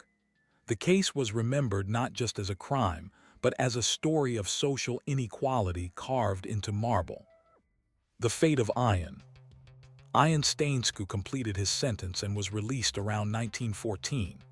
By then, Europe was on the brink of war, and Romania itself would soon be drawn into the conflict. Ion, older and broken by prison, faded from public record. Some claimed he returned briefly to gravedigging, others that he died penniless. Yet in working-class neighborhoods, his name lingered. Some saw him as a villain, others as a bitter symbol of survival at any cost. For the wealthy, he remained a reminder that no monument was truly permanent. A haunting reflection. Standing today in Bucharest's Bellu Cemetery, one sees rows of grand marble tombs, iron fences glinting in the sun, statues of angels and saints standing watch. Yet beneath the beauty lies the shadow of that strange scandal. How many of these stones, people still ask, were once stolen? How many houses in the city carry foundations of the dead? The crime has long since passed, but the questions remain. It was never just about theft, it was about dignity, inequality, and the thin line between survival and sacrilege. Closing thought. The cemetery thefts of Bucharest did not alter history on a grand scale, but they did expose an unsettling truth, that even death itself offers no immunity from the struggles of the living. In a city where the poor went hungry and the rich built monuments of marble, crime found its way into the most sacred of spaces. And so one haunting question lingers still. When society fails the living, can we truly be surprised when the dead are robbed as well? Story 5. The Forged Lottery of a Bavarian Clerk. In late 19th century Bavaria, lotteries were more than just games of chance. They were institutions sanctioned by the state, meant to raise revenue while offering ordinary citizens a tantalizing dream that a single ticket, bought cheaply, could transform their lives. For peasants, clerks, and shopkeepers alike, the lottery was a brief escape from the grinding predictability of daily life. It was in this context that a seemingly unremarkable civil servant, Franz Keller, found a way to exploit that dream and in doing so, orchestrated one of the strangest frauds of his time. A lottery forgery so bold, it shook Bavaria's trust in its own institutions. The clerk in the shadows. Franz Keller was, by all accounts, forgettable. He worked as a clerk in Munich's finance bureau, his days filled with ledgers and correspondence. Colleagues remembered him as polite but withdrawn, a man who neither drank heavily nor joined much in office chatter. He lived alone in a modest apartment, ate simple meals, and rarely drew attention to himself. But Keller harbored a private fascination: the lottery.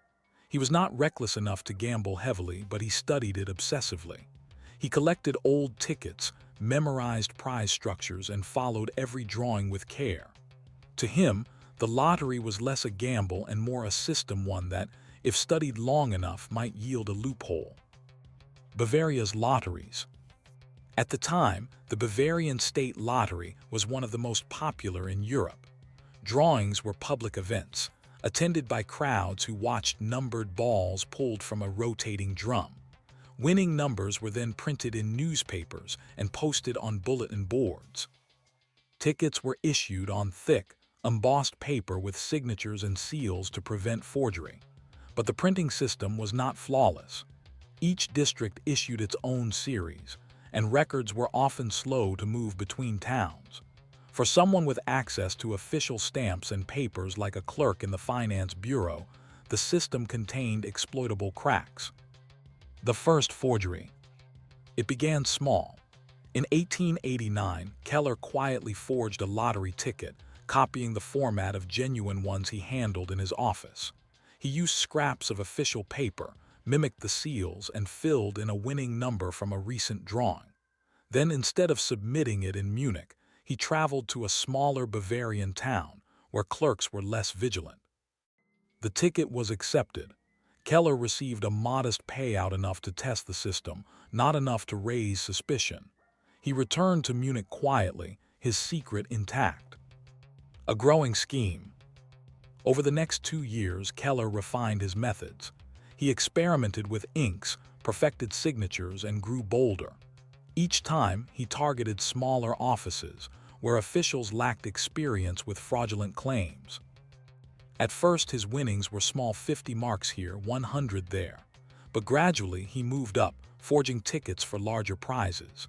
By 1891, he had claimed several thousand marks in total, enough to afford luxuries he had never known before. Neighbors noticed he dressed better, his apartment decorated with fine furniture. Yet Keller remained cautious. What made his fraud peculiar was not just the forgery, but his methodical patience. He never attempted to win the grand prize. Instead, he aimed for second and third-tier winnings, which attracted less scrutiny. In this way, he sustained his scheme for years, slipping between the cracks of Bavaria's bureaucracy. The moment of ambition. Every long-running scheme eventually encounters a moment of ambition, the point where patience gives way to greed. For Keller, that moment came in 1892, when the lottery announced a record grand prize. The newspapers were filled with stories of hopeful gamblers, and the prize was so large that it stirred the entire kingdom. Keller, after years of careful deception, decided to take his chance. He forged not one but 3 tickets, each bearing the grand prize number. His plan was to submit them in different towns, staggered over weeks, so as not to arouse suspicion. It was a bold move, and it proved to be his undoing. The first claim. The first forged grand prize ticket was submitted in Augsburg. The officials, astonished at the winning claim, paid out with great ceremony. Keller walked away with a fortune far larger than any he had attempted before. For a moment, he believed his years of patience had paid off. He could vanish, wealthy, and never be caught. But greed is a poor companion to caution. Instead of fleeing, Keller pressed on with his plan. The suspicion. When a second identical ticket appeared in Nuremberg weeks later, alarm bells rang. The lottery officials, puzzled, checked their records. Only one winning ticket should exist. How could there now be 2? The Nuremberg clerk, suspicious, sent word to Munich. By the time Keller attempted to cash the third ticket in Regensburg, the fraud had been exposed. Officials delayed his claim under the pretense of verification. Police were summoned. When Keller realized he was trapped, it was too late. He was arrested on the spot, the forged ticket still in his hand.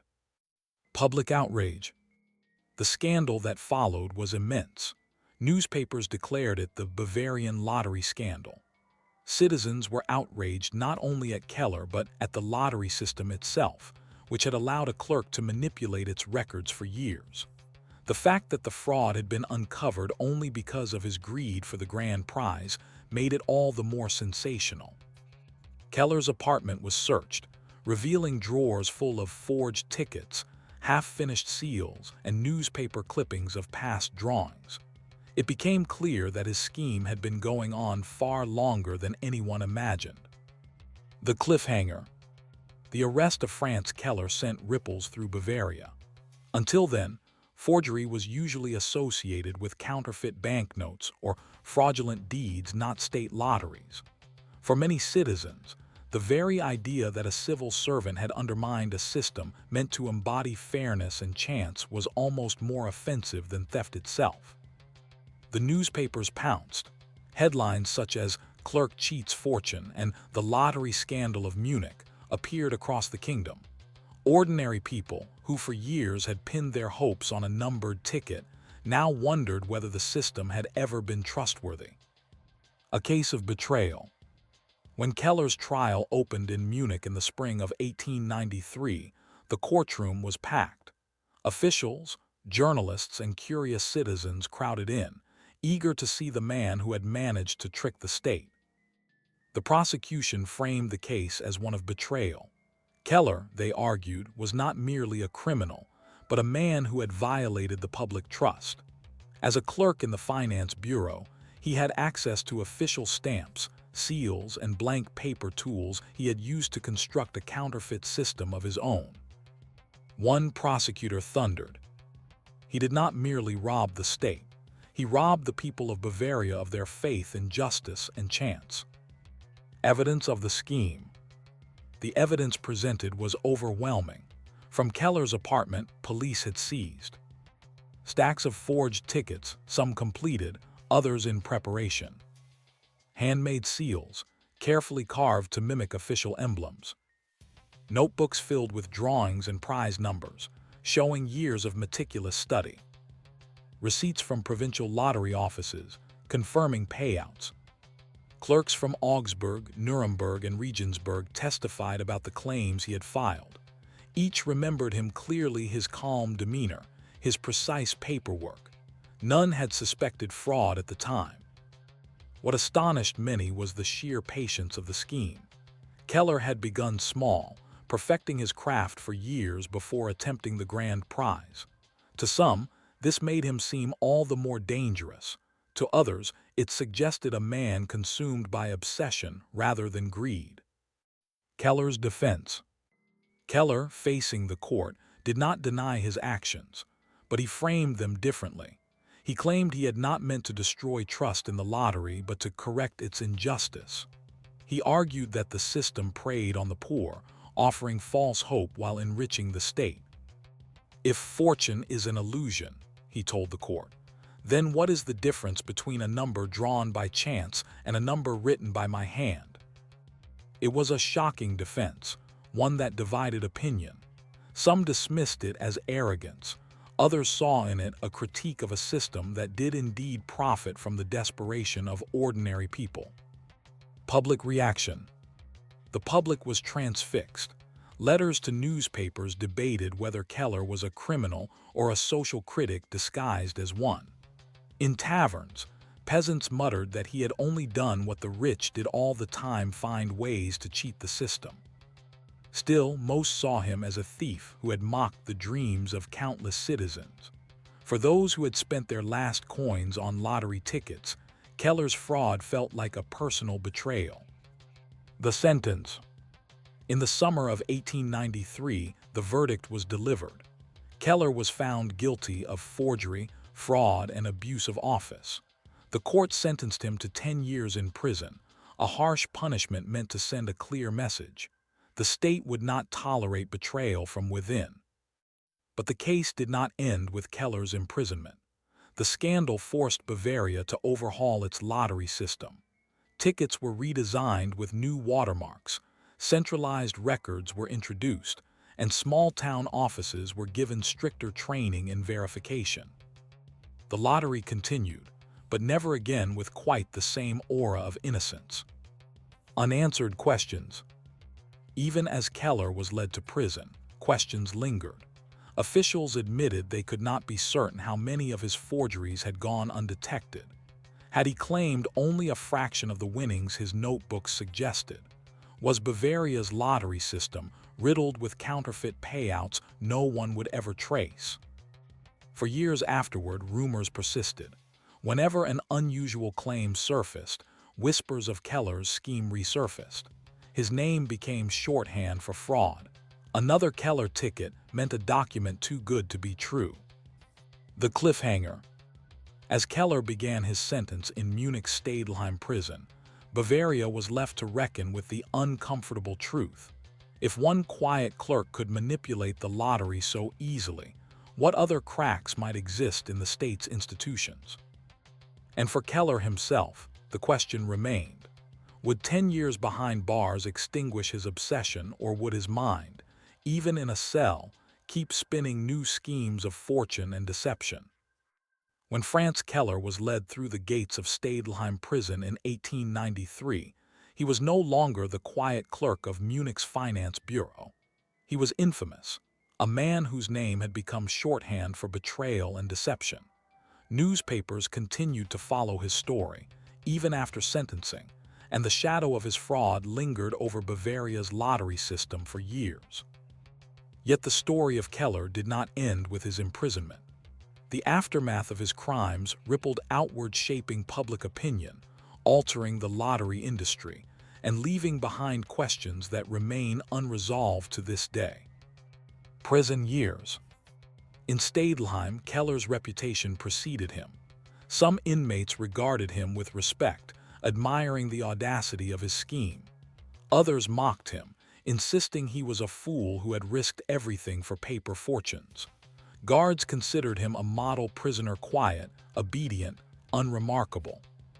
But those who knew him best suspected that even behind bars, Keller's mind was busy. He continued to request books on mathematics, printing, and finance.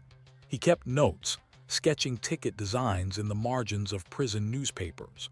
One guard later testified that Keller seemed haunted by numbers, as if he could not let go of the obsession that had defined his life. The public memory. Outside prison walls, Keller's case became a cautionary tale. Bavaria's newspapers revisited the scandal whenever questions of public trust arose. Teachers referenced him in schools when warning students about dishonesty. In taverns and village squares, his name surfaced in jokes and proverbs. "Don't try to play Keller with me," someone might say when a neighbor seemed less than honest. For all his anonymity before the fraud, Keller became immortalized in the folklore of petty deceit. Reform of the lottery. The state, embarrassed by how easily Keller had manipulated its system, moved quickly to strengthen safeguards. Tickets were redesigned with watermarks and new inks, making forgery harder. Claims had to be verified through centralized records in Munich, preventing duplicate submissions across towns. Clerks were trained to examine seals more carefully and to delay large payouts until verification was complete. These reforms, while costly, restored some measure of trust. Citizens continued to buy tickets, though always with the memory of Keller's scheme in the background. In a way, his crime had improved the lottery by forcing modernization. Yet the irony remained. One man's deception had made the system more secure than the state itself had ever managed. Release and disappearance. Keller served nearly his full sentence. When he was released around 1902, he was a changed man, older, thinner, with a reputation that barred him from any return to civil service. For a brief time, journalists tried to follow him, hoping for a sensational post-prison story. But after a few sightings in Munich taverns, he vanished from public view. Rumors abounded. Some said he emigrated to America under an assumed name. Others believed he moved to a rural village, living quietly until his death. Still others whispered that he never gave up forgery, that he simply shifted from lottery tickets to private contracts or counterfeit bills. The truth was never confirmed. Keller's disappearance only deepened the mystery surrounding him. The broader meaning. Keller's forgery was, in many ways, more than just a crime. It was a reflection of the vulnerabilities in modernizing societies. Bavaria, like much of Europe at the time, was caught between tradition and bureaucracy. Systems were expanding: lotteries, railways, financial offices, but their safeguards had not yet caught up. Keller's scheme revealed how fragile trust could be. The lottery depended not on chance alone, but on the belief that the process was fair. By undermining that belief, Keller had committed a crime against confidence itself. Echoes in other cases. Keller's scandal was not unique. Across Europe, similar frauds emerged in the following decades. In Austria, clerks were caught manipulating postal sweepstakes. In Italy, counterfeiters forged lottery bonds. Each time, comparisons to Keller appeared in the press. His case became a reference point, the quiet bureaucrat who had dared to cheat fortune. Even into the 20th century, criminologists cited him when discussing how insider knowledge could be weaponized against institutions. Reflection. For us, looking back, Keller's story feels almost quaint compared to the grand scandals of modern finance. His winnings, though significant at the time, pale beside the fortune stolen in later frauds. And yet, the core lesson remains relevant. Institutions built on trust are always vulnerable to those who understand their inner workings too well. Keller was not a violent criminal. He never carried a weapon, never shed blood. His crime was one of patience, intellect, and obsession, and in that sense it was far more unsettling, for it suggested that anyone, given access and determination, might find a way to bend the system in their favor. Closing thought. As the lights dim on Keller's story, one question endures. Was he a man undone by greed, or a mirror held up to the flaws of his society? Perhaps the most unnerving part of his legacy is that we will never know how many of his forged tickets slipped through unnoticed quiet victories of deception, buried forever in Bavaria's ledgers. Story 6. The Postcard Poisoner of Lyon. At the turn of the 20th century, the French city of Lyon was a place of growing industry, vibrant cafes, and the clatter of new electric trams. It was also a city that prided itself on refinement and civic order.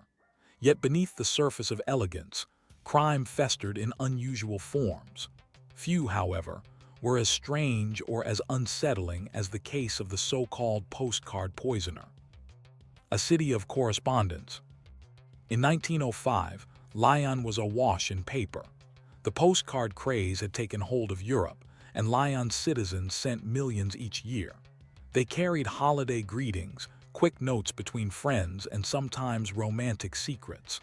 The postal service was the nervous system of the city, swift, affordable, and ubiquitous. It was this very ubiquity that made the crime so alarming.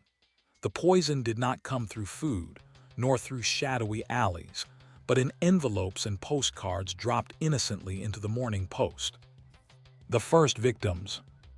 The first case occurred in a modest neighborhood near Croix. A woman named Madame Briand received a postcard in the spring of 1905. The front bore a watercolor of the Rhône River, a common tourist image. On the back was a brief, unsigned note, "To remember a pleasant afternoon." Shortly after handling the card, Briand complained of nausea and dizziness. Within hours, she was gravely ill. Doctors were baffled. She survived, but her health never fully recovered. In the weeks that followed, two more cases emerged. A bookseller and a grocer, both of whom received mysterious cards and suffered sudden poisoning symptoms. This time, doctors detected traces of arsenic on the edges of the paper. The newspapers seized on the mystery. Who would lace postcards with poison? Why these particular victims? And how could the city's trusted postal system be turned into a weapon? Panic in Lyon. As reports spread, panic gripped the public. Citizens hesitated to open their mail. Families handled letters with tongs or gloves. Postmen, once welcomed at every door, found themselves viewed with suspicion. The municipal council convened in emergency sessions, desperate to calm the city. For the police, the investigation was unprecedented. They had little experience with poison delivered by post. Detectives examined dozens of postcards, tracing handwriting and postmarks, but the sender was careful, choosing common designs, vague notes, and postboxes far from the victims' homes. Early suspicions. At first, theories abounded. Some suggested the poisonings were random, a lunatic attacking strangers for the thrill. Others whispered of business rivalries, as two of the victims were shopkeepers. But one pattern began to emerge. Each victim, it turned out, had been connected directly or indirectly to a certain tenant dispute in Lyon. They were all acquaintances, however distant, of a man named Henry Chazot, a minor clerk known for his quarrelsome nature. Police began to watch him closely. Chazot, the quiet suspect. Henry Chazot was not an obvious villain. He was a small man in his 40s with thinning hair and spectacles. He had no criminal record, no known expertise in chemistry, but he was known for holding grudges. Neighbors described him as the sort who never forgets a slight. When questioned, Chazot denied everything. Yet investigators noted his peculiar interest in stationery and the mail system. He was often seen in post offices, buying stamps in small quantities or browsing postcards at local kiosks. Most damning of all, police discovered that one of the poisoned cards had been purchased at a shop only a few blocks from his apartment. The medical puzzle. Doctors, meanwhile, faced their own challenge. The poison on the cards was not always lethal. Often it caused illness rather than death. This inconsistency puzzled investigators. Was Chazot experimenting with doses? Or was someone else testing methods of slow torment rather than outright murder? Arsenic, they knew, could be ground into a fine powder and adhered to ink or glue. On several cards, tiny crystals were visible under magnification, sprinkled along the adhesive edge of the stamp. Whoever prepared them was deliberate and methodical. Lyon in suspense. By late 1905, the city lived in a state of anxious curiosity. More poisoned postcards turned up, some causing only mild sickness, others nearly fatal reactions. The police were under immense pressure. Newspapers published daily updates, sometimes mocking the detectives for failing to catch a man armed only with ink and envelopes. Still, no arrest was made. Chazot remained a suspect, but evidence was circumstantial, and the poisoned cards kept arriving. The cliffhanger. The city of Lyon now faced a chilling question. Was Henry Chazot truly the man behind the poisoned postcards, or was he merely the unfortunate focus of suspicion, while a more cunning figure remained at large? And if the cards could arrive at any door, who would be the next to receive death sealed beneath a stamp? The case of the postcard poisoner had by now become the most discussed crime in Lyon. By early 1906, police had logged nearly 24 incidents, some resulting in only minor illness, others nearly fatal collapses. The randomness of the attacks terrified citizens. Housewives refused to touch the post without gloves, and businesses hesitated to open envelopes at all. The postmen themselves began carrying protective cloths, and whispers spread that the city might suspend mail deliveries altogether. The investigation, however, was beginning to shift from uncertainty toward methodical pursuit. At its heart was a new approach, to trace not the handwriting but the stamps. The stamp connection. Detectives in Lyon, frustrated by dead ends, decided to examine the origins of the postcards, postage stamps. Each poisoned card bore legitimate French stamps, ordinary Marian designs, indistinguishable from thousands in circulation. But when investigators examined several under magnification, they found faint marks along the edges, where someone had lifted the stamp and reapplied it with glue laced with arsenic. This discovery opened new possibilities. By interviewing shopkeepers across Lyon, police began to narrow down which post offices and kiosks had sold stamps later used on the poisoned cards. A pattern emerged. Many had been purchased in the Presqu'île district, not far from where Henry Chazot lived. Following Chazot, the investigation returned, inevitably, to Chazot. Surveillance teams reported that he continued to visit post offices and stationery shops, often buying only a few items at a time. Clerks described him as nervous, his hands trembling slightly when counting coins. When confronted again, Chazot remained calm. He admitted he was fond of postcards, particularly scenic ones of Lyon and its bridges. He even showed detectives a small personal collection, but he denied ever handling arsenic. The problem was that arsenic was common. Sold in powdered form for killing rats and vermin, it was available in nearly every hardware store. Ownership of arsenic proved nothing. The turning point, a surviving card. Then came a break. In February 1906, a tailor named Jean Voisin received a postcard but hesitated to touch it, having read about the poisonings. Instead, he delivered it directly to the police. Forensic testing confirmed that the glue beneath the stamp was laced with arsenic. This card was intact, unsullied by human contact. It provided pristine evidence of preparation. On the back was a brief note, with compliments. Detectives now had physical proof of poison before exposure to a victim. The card was studied intensively. The handwriting, while careful, bore faint similarities to documents from Chazot's office job. A handwriting expert hesitated to confirm outright but suggested a strong likelihood that it matched. The question of motive. Yet motive remained murky. Why would Chazot, a mere clerk, target shopkeepers and acquaintances with poison? Was it revenge? Some pointed to his past disputes, rent quarrels, petty arguments over debts, social slights at cafes. He was known for his bitterness, and neighbors admitted he often muttered about teaching people lessons. But critics of the case argued that this hardly explained the randomness. If Chazot sought revenge, why poison near strangers? Why risk discovery with such a convoluted method? The newspapers began to speculate. Perhaps this was not about personal grudges at all, but about the thrill of power.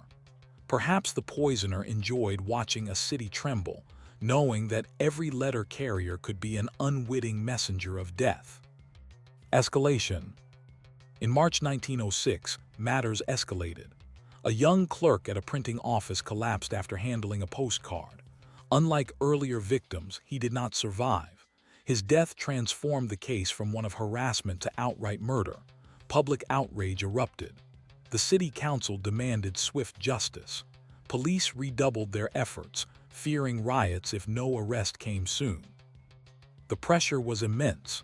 Crowds gathered outside police stations, shouting, "Catch the poisoner." Editorials demanded harsher punishment, some even calling for the guillotine. The breakthrough.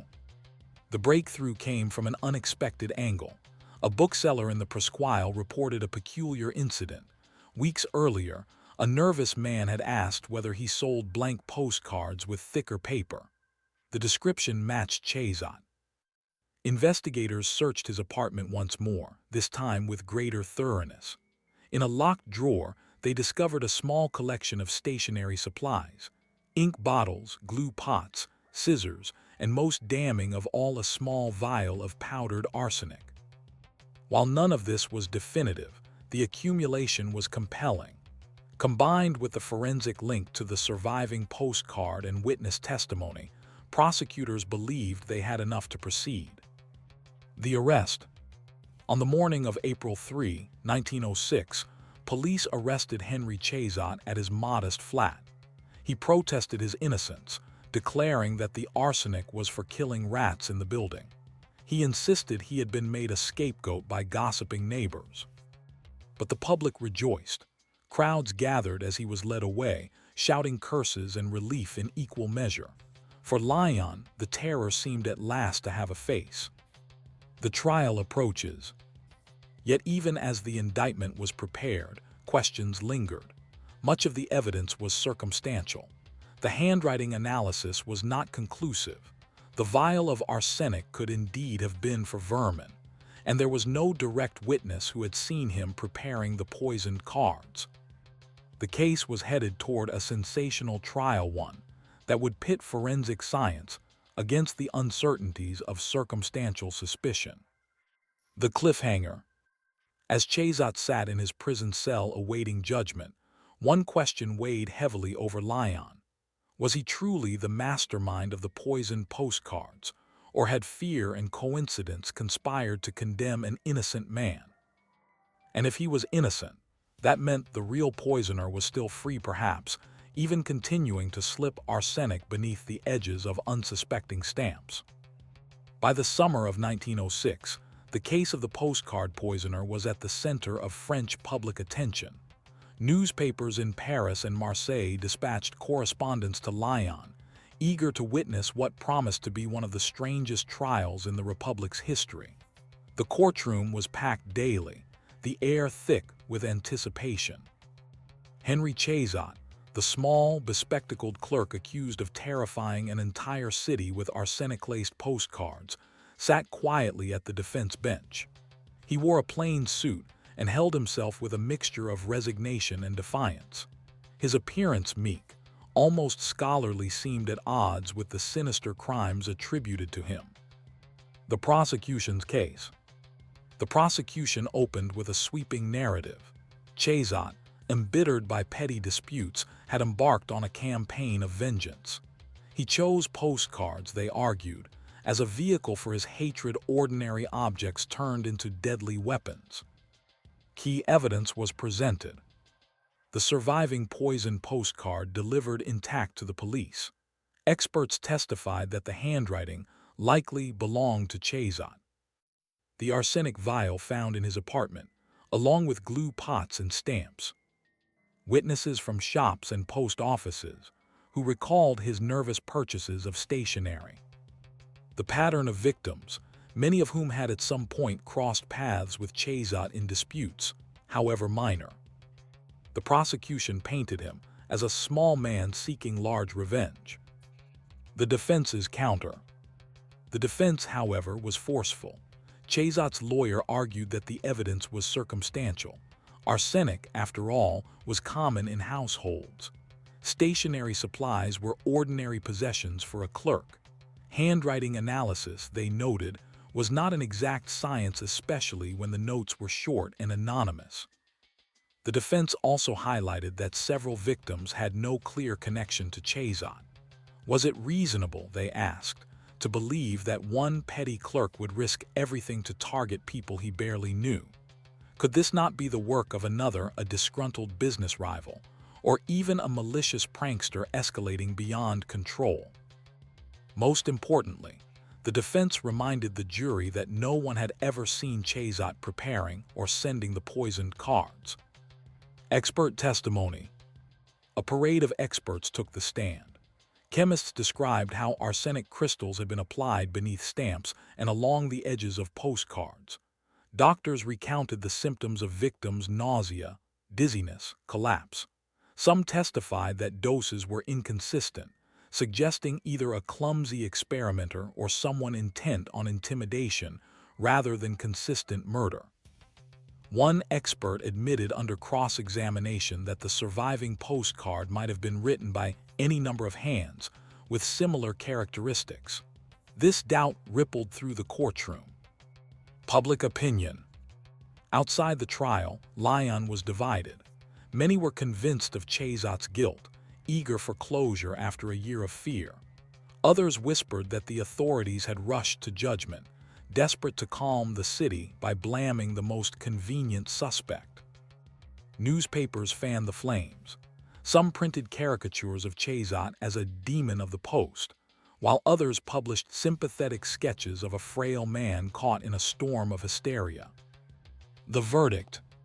After weeks of testimony, the jury retired. They deliberated for more than 12 hours. Finally, in a hushed courtroom, the verdict was read: guilty of attempted murder but not guilty of premeditated homicide. Chazot was sentenced to 10 years of hard labor. The ruling satisfied some but left many unsettled. The court acknowledged that the evidence of murder was insufficient, but it accepted that he had at least attempted to poison through his postcards. As he was led away, Chazot proclaimed, "I am innocent. History will clear my name." Aftermath. With Chazot's conviction, the wave of poison postcards ceased. The city breathed easier. Postmen once again delivered letters without fear of carrying invisible death. Lyon's cafes filled with lively chatter instead of hushed speculation. Yet doubts lingered. Some historians argue that Chazot was indeed guilty, pointing to his bitterness and the forensic evidence of arsenic-laced glue. Others suggest he was a convenient scapegoat, punished more for calming public terror than for proven guilt. The truth may never be known. Reflections. The case of the postcard poisoner reveals more than a strange crime. It illustrates the fragility of trust in ordinary systems.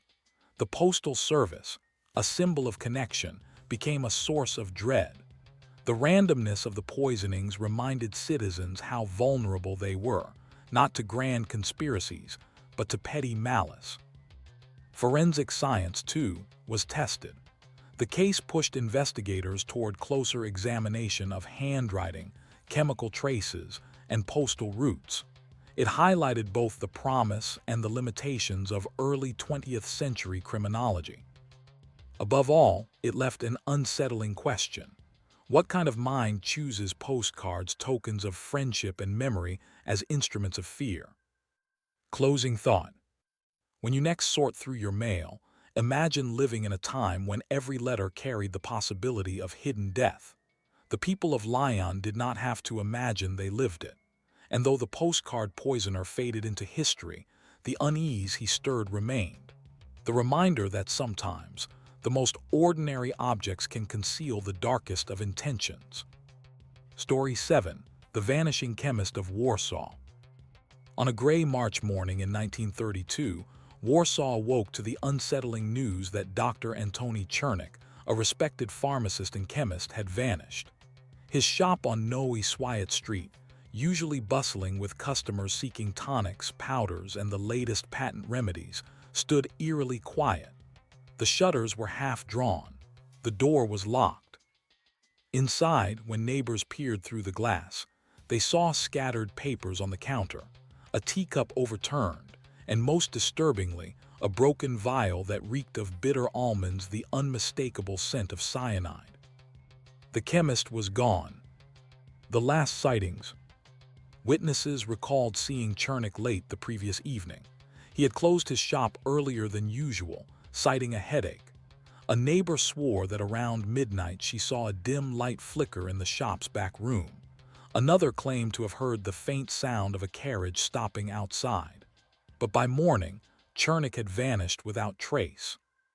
Police quickly took interest.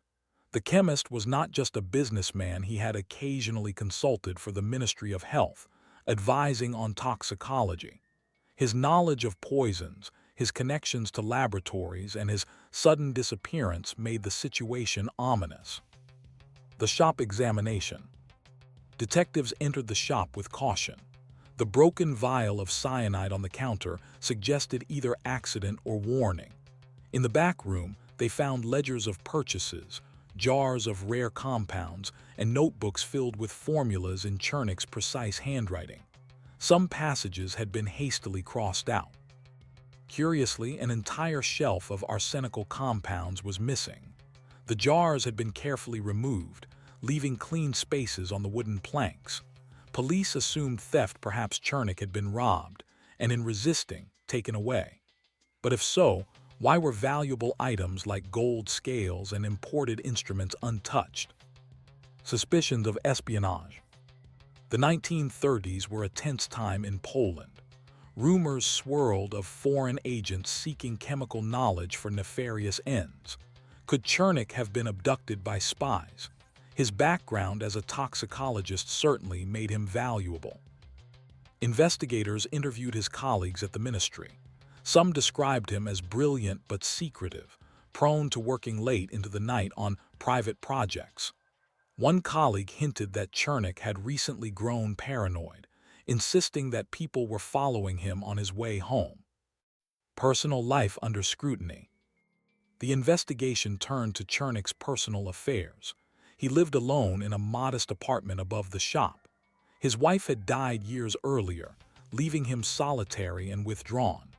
Neighbors described him as courteous but distant, a man whose life revolved around his shelves of powders and his endless experiments.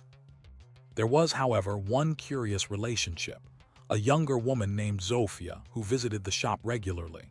She was said to be a former student of his, occasionally helping with bookkeeping. When questioned, Zofia admitted that Chernik had confided fears to her claims that shadowy men were watching the shop. She dismissed them at first as paranoia, but in the days leading to his disappearance, he had grown more agitated, insisting that he was close to discovering something important. The mystery of the letter. A day after the disappearance, a letter arrived at the Warsaw police station. Written in Chernik's unmistakable hand, it read, "By the time you read this, I will be far from Warsaw. There are forces beyond your comprehension at play. Do not search for me. To do so would endanger you all." The letter was signed simply, AC. The police, skeptical, considered whether the letter had been coerced or forged. The handwriting experts were divided.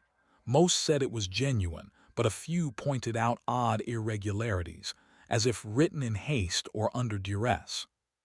A city on edge. The case captured public imagination. Newspapers ran headlines like "Pharmacist Spirited Away by Foreign Spies" and "The Cyanide Trail of Dr. Chernik." Ordinary citizens whispered theories that he had been murdered for his formulas, that he had run off with Zofia, or that he had poisoned himself after succumbing to madness. But the broken vial on the counter suggested something darker: a struggle, or a warning left behind. The cliffhanger. As detectives pieced through Chernik's journals, they found cryptic notes in the margins, sketches of chemical apparatuses, strange symbols, and repeated phrases in Latin. Mors venit per epistolas. Death comes through letters. Was this a clue to his fate, or the paranoid ramblings of a man unraveling under invisible pressures? The truth remained hidden, as Warsaw debated.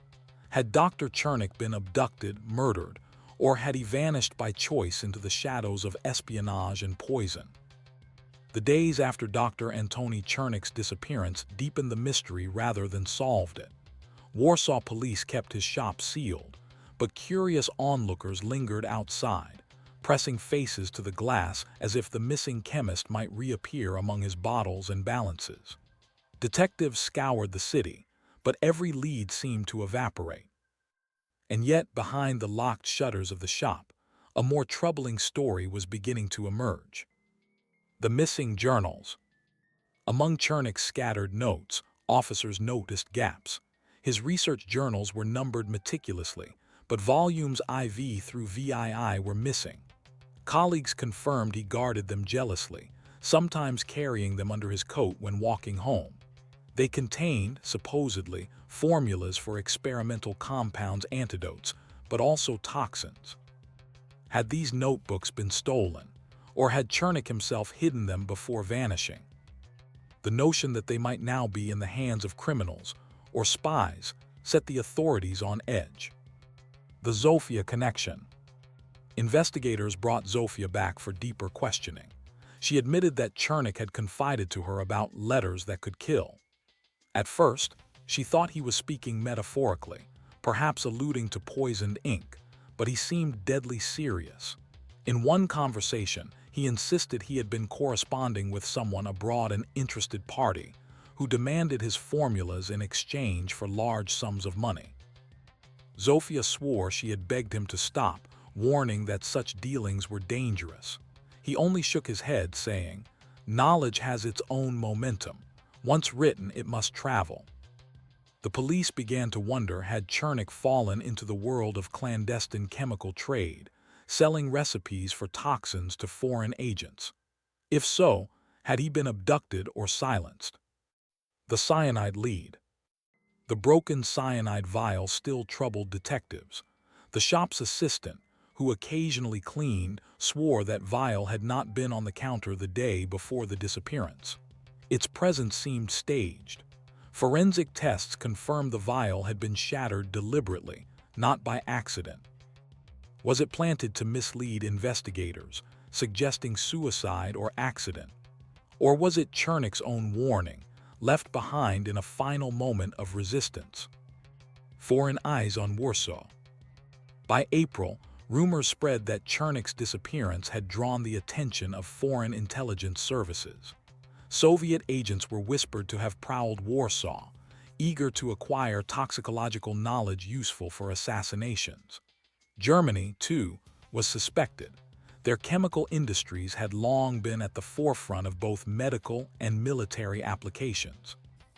A Polish intelligence officer, speaking quietly to detectives, suggested Chernik had been under surveillance for months.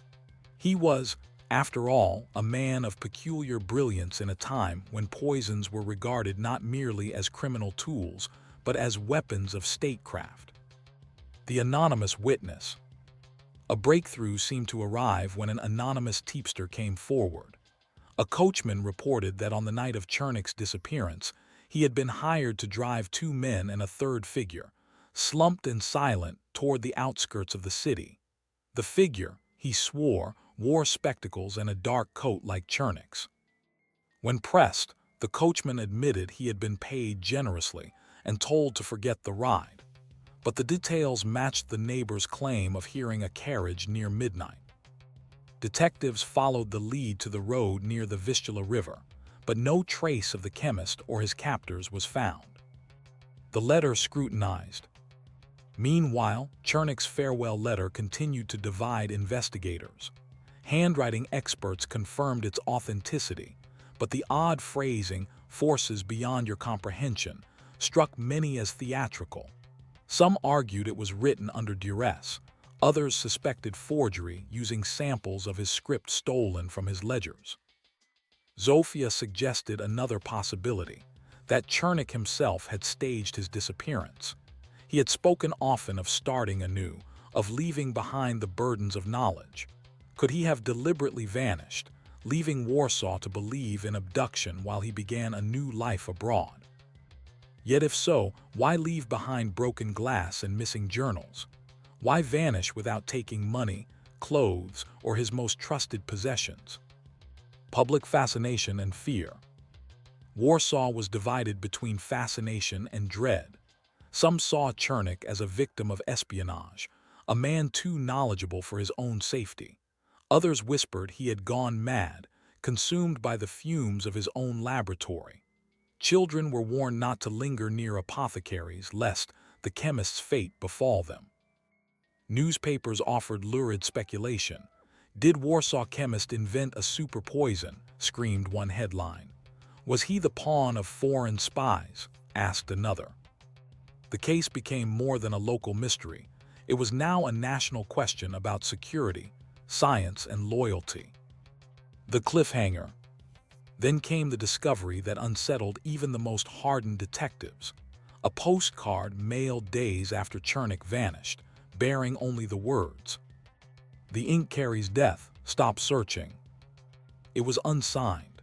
The handwriting resembled Chernik's, but once again, experts were divided. Had the missing chemist himself sent the warning, or had his captors mocked the investigators with a grim echo of his research? The mystery deepened, leaving Warsaw to wonder. Was Chernik still alive, communicating cryptically from captivity, or was this the cruel handwriting of his killers, using his own science as taunt? By the summer of 1932, the disappearance of Dr. Antoni Chernik had grown from a police inquiry into a national obsession. Newspapers printed weekly updates, often fueled by rumor more than fact. The chemist's face became familiar to every citizen. Round spectacles, neat mustache, a distant gaze captured in the single surviving portrait. The postcard warning about ink carrying death left investigators in a fever of speculation. Was Chernik alive, held against his will, or had someone else penned the cryptic message to keep police guessing? A body that was. In late July, fishermen on the Vistula River reported finding a body caught in reeds near the riverbank. Word spread quickly. The chemist had been found at last. Crowds gathered, journalists scribbled, and police arrived to retrieve the corpse. But when the remains were examined, the body was not Chernik's. It belonged instead to a dockworker reported missing weeks earlier, his death likely the result of drink and drowning. The case seemed unrelated, yet the disappointment was palpable. The river, it seemed, was mocking Warsaw with false answers. The secret police file. Around this time, a leak revealed that the Polish intelligence service had maintained a file on Chernik. The chemist, it turned out, had been under discreet surveillance. His correspondence with foreign contacts, some in Berlin, others in Moscow, had raised suspicions. Officials feared he might be exchanging formulas for poisons or antidotes in return for money or promises of protection. Yet the file also painted him as a conflicted figure, a man simultaneously eager for recognition and fearful of its consequences, a patriot but one tempted by the lure of secretive patrons. Zofia's revelation.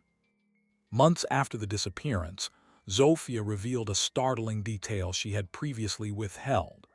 Days before he vanished, Chernik had entrusted her with a sealed envelope, instructing her to deliver it only if something happened to him.